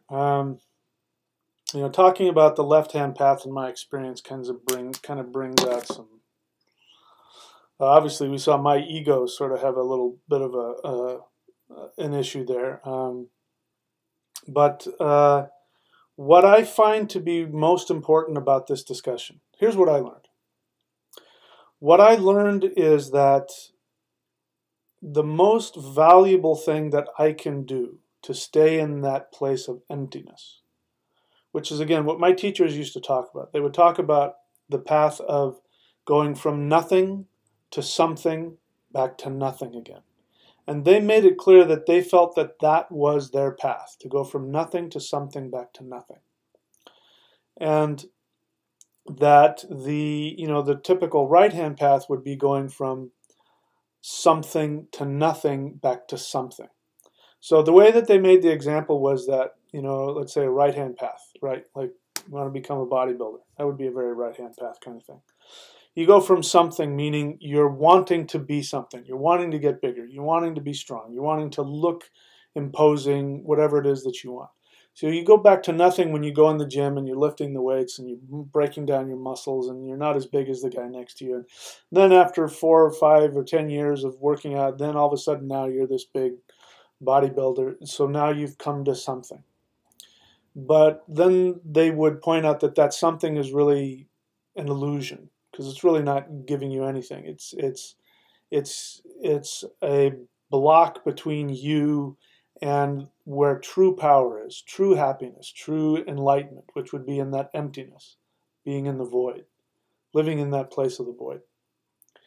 And going from nothing to something back to nothing again would be, you know, when I showed up at that time, again, ironically, I had been lifting a lot of weights. And, you know, I came in and I walked in and I was, you know, I was twice the size of the guy who was teaching it. And I could have picked him up and tossed him across the room if I had wanted to. And so I came in here with all my something. And, you know, when the teacher showed me, he said, "Let me show you what this is." And he barely tapped me. And I felt this, like this bomb go off inside of me. And then when I saw how fast he was, and I saw that each one of those hits, his hands were going so fast, he could hit you like 10 times in 1 second. You know, and it sounded like this. It sounded like, it sounded like firecrackers. He was hitting you so many times. When I saw that each one of those hits could potentially have that same power that I felt with the one tap, I realized there was nothing I could do. That no matter if that guy decided he wanted to beat me up, there wasn't a damn thing I could do about it, no matter how big or how strong I was. And so that's going back to nothing. You know, I went from something, I went from nothing as I walked in, and then I became something again because I started picking up and learning how to move the energy around. So in my mind, I became something, but then to go to the next level, I had to go back to nothing again, because that's where the real power is. You think you understand how the energy is coming out of your hands and how you're moving, and you find out that you don't. The more you think you know what you're doing, the less that you know. So you have to end up back at nothing again. So those two things, to me, show the difference between the two paths in terms of the mindset. But again, ultimately, none of it really matters. Because there's only one thing that matters in my belief, which is, are you happy? Are you happy and are you fulfilled in your life?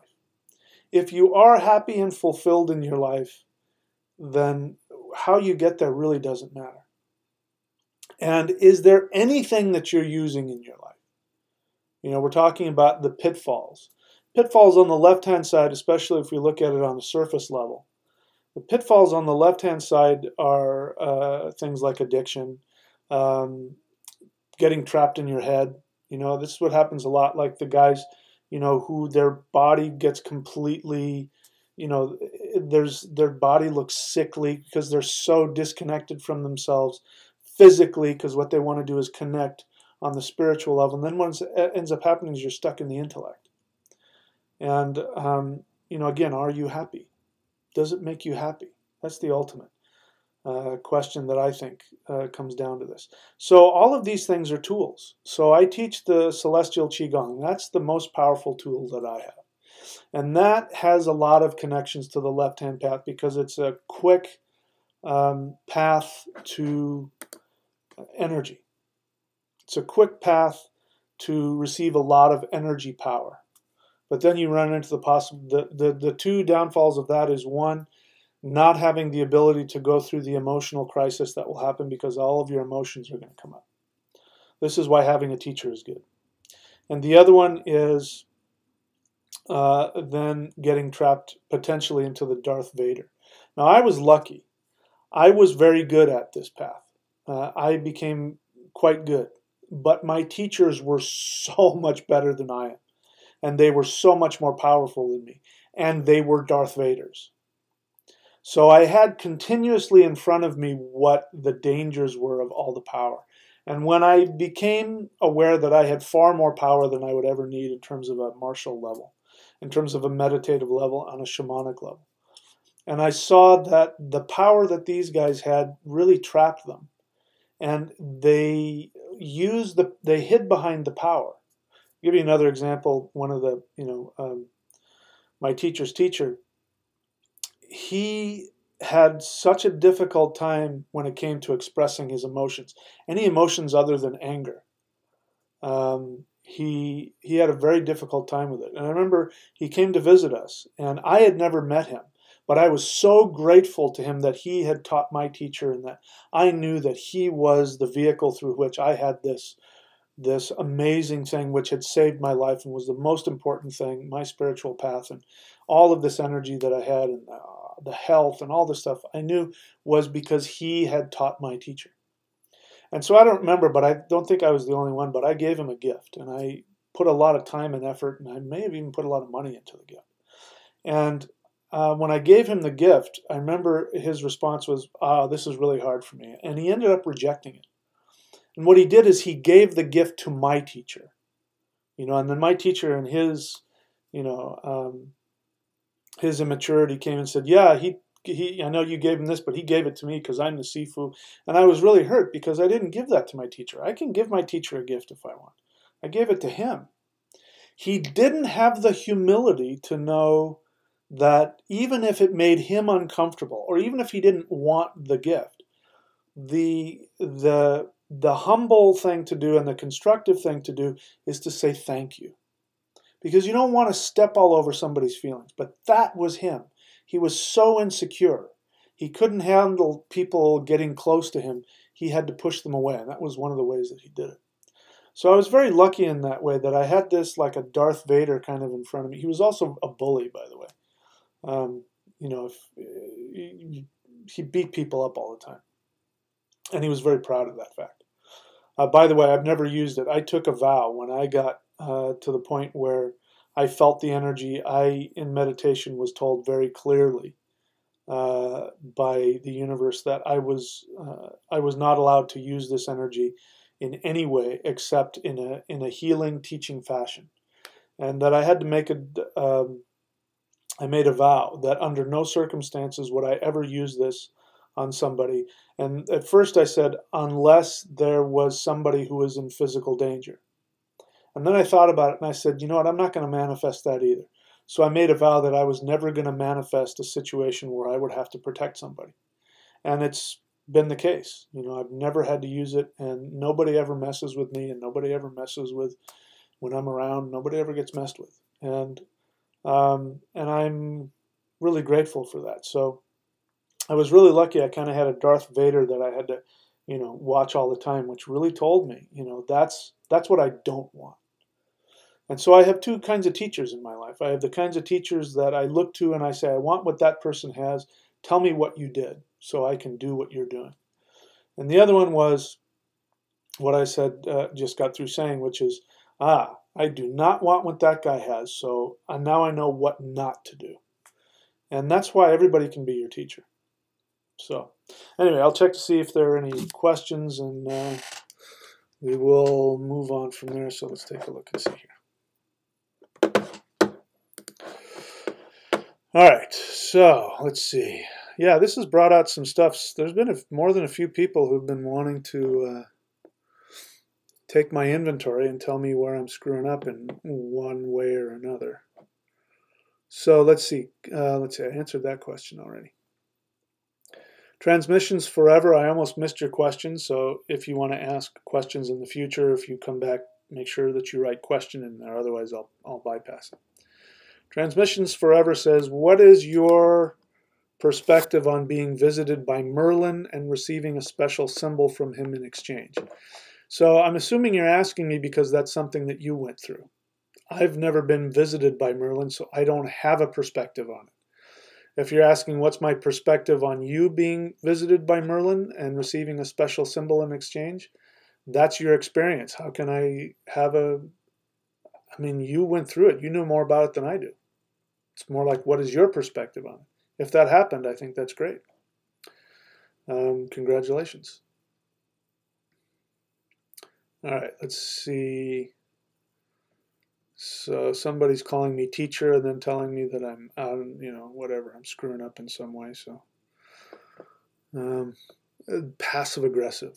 We call that passive aggressive. You compliment somebody and then follow it up with a put down. I'm aggressive. I'm not passive aggressive. I'm sure I am like everybody. At some point in my life, I'm passive aggressive. I'm aggressive, which means if I think you're full of shit, I'm going to tell you. And I don't have time in these Q&As to coddle somebody. If somebody talks to me for an hour, then I have a lot more time to work through in a positive way to get to here's what you really need to look at, in my opinion. But on these things, I don't have time to do that. So I'm very straightforward, and I'm very ruthless, and I'm very aggressive. That's not passive aggressive. At least you know where I'm coming from. But yeah, anyway. By the way, power plants will make you passive aggressive because they, anyway, we talked about that already. All right, let's see here if we have any more questions coming up. Question, what are the markings on the forehead that Asian cultures called? I don't know. Are you talking about the ones in like these pictures? I don't know, like this one here?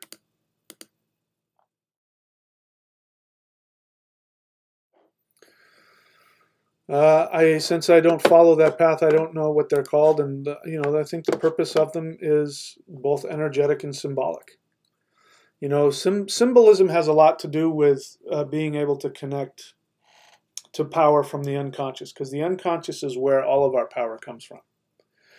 So, in order for that to work, you know, just telling yourself something isn't going to necessarily give you the power.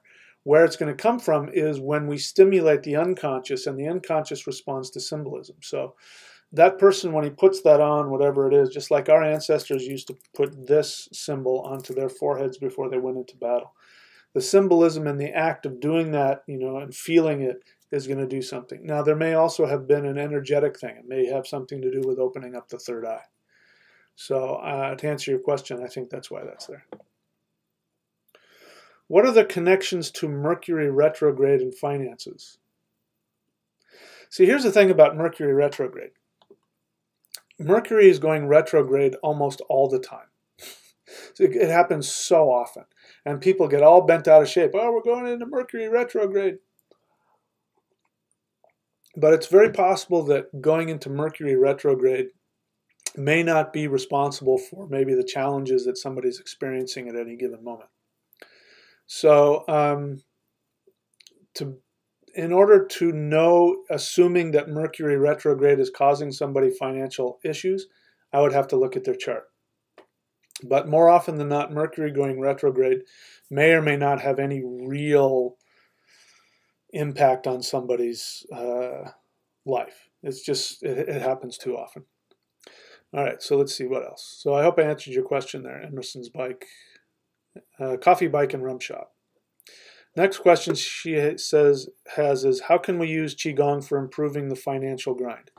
So obviously you're thinking a lot about finances. So remember, the basic thing when it comes to finances is first and foremost to understand that the universe will provide what you need as long as you trust. You can't be in trust if you're trying to control. If you're obsessed about finances, it's usually because you're trying to control something. So I know you, and I'm pretty sure if I start talking to you based on our recent communications, I'm going to find out that what's really been going on is that the holidays has been pushing family buttons, which puts you back into your fear-based mindset, which then makes you feel like you don't have enough money, and then if you don't do this, and you don't, blah, blah, blah, so you're trying to control your future. So my first thing I would say is stop doing that. Stop trying to control. Live in the moment. Trust that the universe will give you everything that you need. The way Qigong works, to answer your question, is Qigong will get you in the moment and get you connected to energy. Money is energy just like anything else. So connecting to the life force energy of the universe gives you connections to the resources of energy. Now, when you want to use that in your meditations to intend money, the way to do that is to go into the trust and then focus on living the life you want to live. Don't focus on having the car or having the money or having all the stuff they tell you in The Secret that's not necessarily going to work. I'm going to get $1 million. I'm going to have a huge house. That's all coming from fear. If you come from a place of trust, it means that you trust the universe is going to give you everything you want so you'll be happy. So imagine what happiness is, and then you have to talk to somebody like me to figure out if you're just bullshitting yourself by saying, yes, if I had the big house, I'd be happy, which is, again, just coming from fear. You're going to get what you need, and what you need is going to make you happy. And if you're happy, you know, like this guy who doesn't have a home,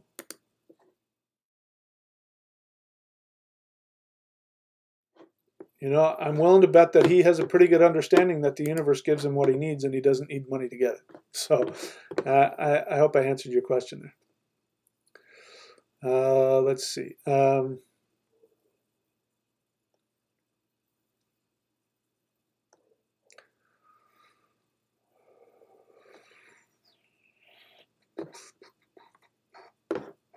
don't see any more questions, so I'm going to do one more little business thing here, and then if I have anything left to say, I will say it. If not, then I'll wish everybody a happy Easter.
Okay, I'm back. So, I don't think I saw any more questions. You guys are having more fun talking to each other than asking me questions. So, I think I'm going to go ahead and wrap it up for today and wish everybody a happy Easter.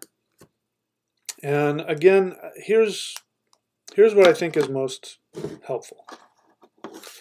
Whatever path you decide to follow, I think that the most powerful path is the one that connects you to your emotions. And being able to know what it is that you're feeling. And that means all of your feelings. That means that your anger, your fear, your pain, your insecurity. You know, there's a bunch of traps. You know, there's, when it comes to emotions, there's the trap of power. We've been talking about the left-hand path. And so I've shared with you the Darth Vader trap. And that's one that happens with, going through these kinds of power paths of pure power. There's also a trap in the path of love. And that has to do with, the passive-aggressive way. So what does a passive-aggressive person do? As I said, I'm aggressive. It's not right or wrong or good or bad. That's just what I am. I want you to know where I'm coming from. And if I have a limited amount of time and I think somebody's coming from, if I think they're full of shit, I'm going to tell them. And I'm doing that because I believe that it's important to acknowledge. In other words, I've been in relationships like with women, and this is something that will a lot of times freak them out, which is I will look them in the face and I'll say, I want all of your feelings. I don't care what they are. You can look me in the face and tell me that you're furious with me, that you're murderously rageful at me. And I will hug you. I will thank you for that. The reason for that is because if somebody is able to identify and verbalize what it is that they're feeling, then I know that I can trust them emotionally. Because if they're able to acknowledge this is how I feel, then they're going to tell me as opposed to acting out on it. But we live in a society where we are taught not to have any negative feelings.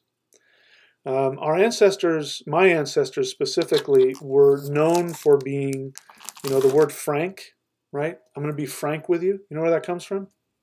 It comes from the Frankish tribes, which became the French. And what are the French known for? The French are known for telling you whatever the hell they think. They just don't care. They're rude.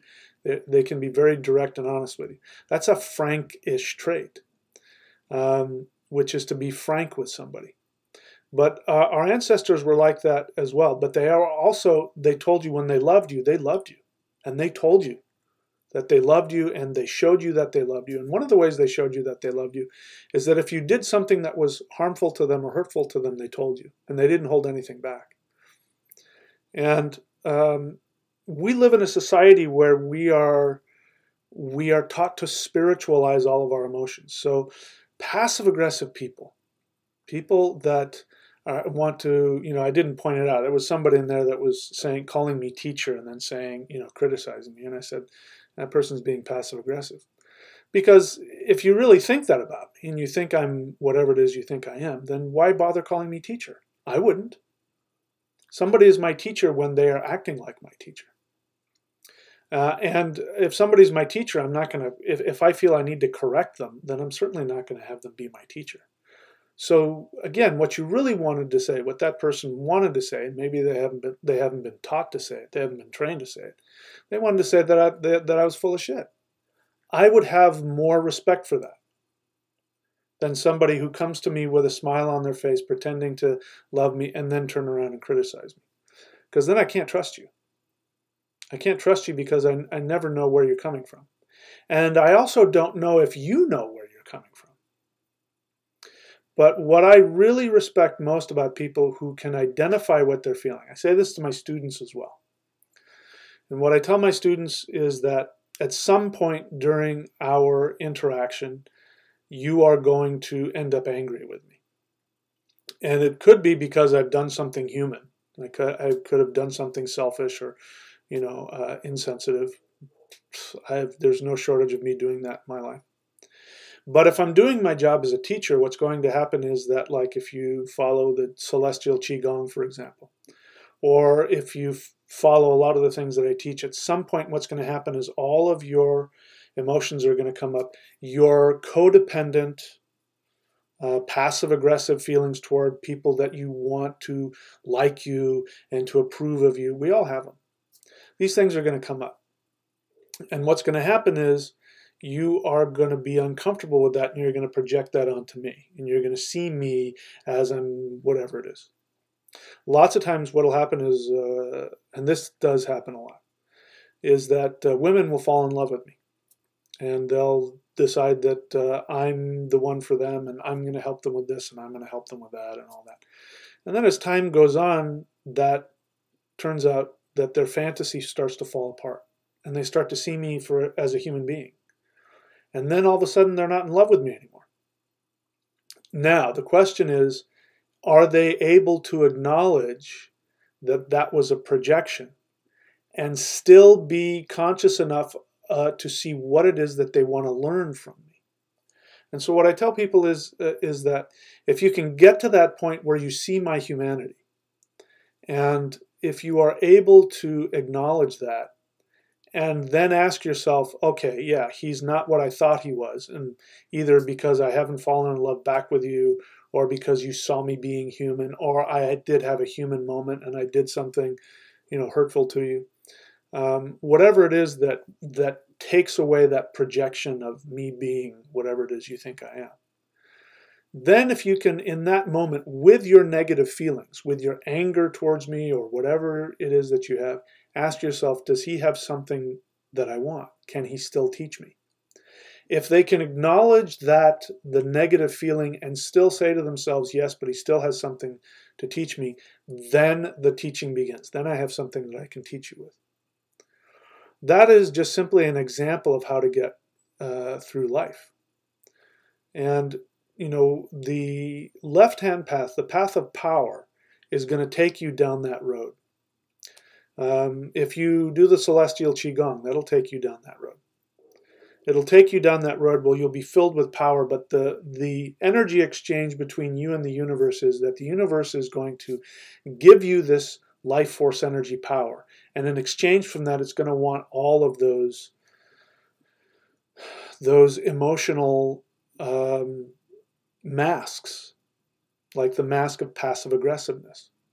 We have that in our society. I mean, the new age, everything is love and light, and I'm coming from my beautiful heart space, and everything is beautiful. And if you do this, in my experience, these are passive aggressive people. These are people filled with anger, filled with rage on an unconscious level, and they feel guilty.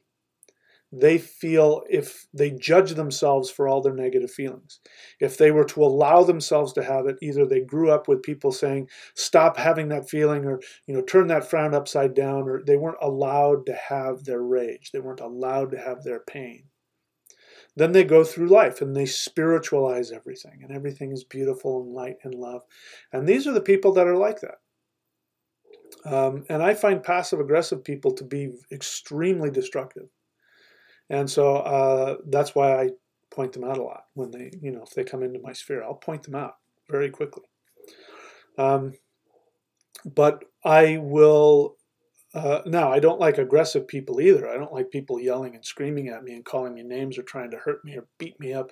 That kind of aggressiveness is also not something that I want. But I think in order for somebody to be truly able to love me, and that means you too, in general. Somebody that's able to love you is somebody that can look you in the face and say, when you said thus and such, it really pissed me off, or it really hurt my feelings. And when they do that, instead of saying, you're a this and you're a that, and you're out of alignment, and you're whatever it is, when they start pointing fingers at you, right? Then they're not owning what their true feelings are. And so this is what I believe is the thing that can be most beneficial about a true path of power. The true left-hand path is that when you receive power from the universe by doing qigong or your meditation or your mantra or your yoga or whatever it is, and then all of the feelings start to come up, then you're going to be forced to make a choice. And what most of us do is we push it back down. We shove it back down again. And then we put on the smile. Have you ever been to like church? You go to like your typical Baptist church or whatever it is, and there's somebody standing up front. Hi, welcome, praise the Lord. Come on in. And they have that, they're trying so hard to look loving, but you can see there's a lot of real anger stuffed underneath that. So I point this out a lot because I think it's one of the major failings in our modern Western society. If you want to follow a path that will get rid of that, I highly recommend taking a look at a path of power. The only one that I can share with you that over the internet, which I think is valuable and which I think is at all safe, is this one here. Let's see if I get my finger right next to it. That one. Qigong.thunderwizard.com. That is the precursor to the spirit fighting that I was talking about. And if you're able to do that and do it consistently, then you'll know what I'm talking about. You'll get a rush of power, and then you're going to have to face your feelings, your anger, your fear, your rage, your insecurity. And if you want to continue to gain power from the universe, you're going to have to let it go. And I'll shut up with this. When I was training in the spirit fighting, and I was training like 4 hours a day, I mean, the power was unbelievable. The amount of power that was flowing through my body, unbelievable.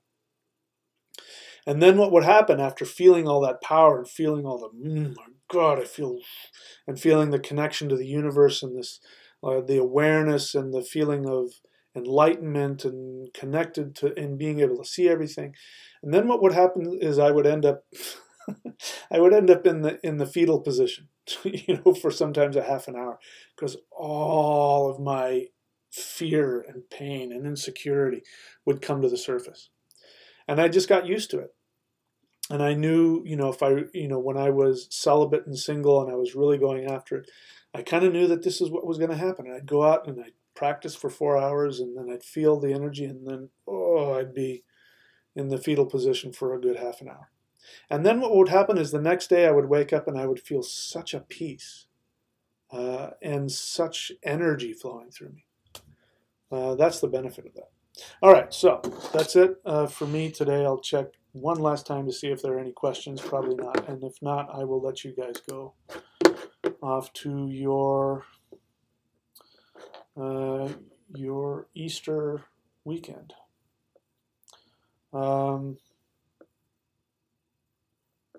Let's see if I can find out. Okay. All right, so I think I saw at least one question in here. Let's take a look and see. Zarok magic questions, emotions are connected to the right side of the pyramid. I don't know anything about that. I wouldn't say that. I mean, I don't know where you're getting this information. It didn't come from me. I don't even know what pyramid you're talking about. Actions to the right and thought on the base, am I right? No. I don't know where that comes from. That's not what I teach. I would say that sounds very intellectualized. Emotions are the yeah, anyway. So I'm not sure if that's true. Maybe it is. I would have to know more about it to know if it's valuable or not. In any case, my friend, Zarok Magic, if you want to know what I teach, you've got to watch my videos. It doesn't look to me that you have watched a lot of them because you keep asking me questions having to do with other traditions. So watch more of my videos to know what it is that I teach. Was that it? Did I get all the questions? Question. Zarok Magic. Is it bad for body if I wake up at 4 a.m.? No, it's actually pretty good. Wake up at 4 and do your meditations. It's a great time to do it. Natalia Loka. Question. Are you surfing now? If so, have the best time ever. There's no waves. Hasn't been any waves for a few days, so I have not been out. I've been a little cranky about that. I do much better when I'm surfing. Cosmic mortality. Question. I do not want to reincarnate again. How do we not do that? Just the fact that you have said you don't want to reincarnate again, that has, without a doubt, solidified that you will reincarnate again. The way to avoid reincarnating is to enjoy your life so much that when you die, you can honestly say, you know what, there's nothing I want. I've achieved everything. Not like, I don't want that life. I want nothing to do with it. You're going to come back. It means that you're unhappy because there are things that you didn't get. If you get everything you want in life, then you never have to come back. So learn how to enjoy your life. Learn how to love everything in your life. And then you won't have to come back again. All right, let's see. Yep, no more questions. So that's it for my friends. Happy Easter. Thank you so much for allowing me the opportunity to... I don't think I was at my best today. I don't think I was in my best, my highest awareness today. But hey, what the hell? It's got to happen to everybody at some point. All right, so I'm going to go ahead and end with the little thing here. If you want to learn Qigong, qigong.thunderwizard.com. Thunderwizard.com if you want to learn the shamanism that I teach, and I teach it from the ground up, teach you about ritual and about the 8 direction and the 9 worlds and all of the entities and how to do rituals and mantra and runes and all that stuff. Go to thunderwizard.com. If you want to find my books, go to michaelwilliamdenny.com, and I think if you want for the videos, my videos, go to videos.thunderwizard.com. If you want to get an astrological reading, go to astrology.thunderwizard.com, and I can help you fine-tune the ritual just for you based on your chart. Okay, that's it for me. I will see you guys soon. Have a happy Easter.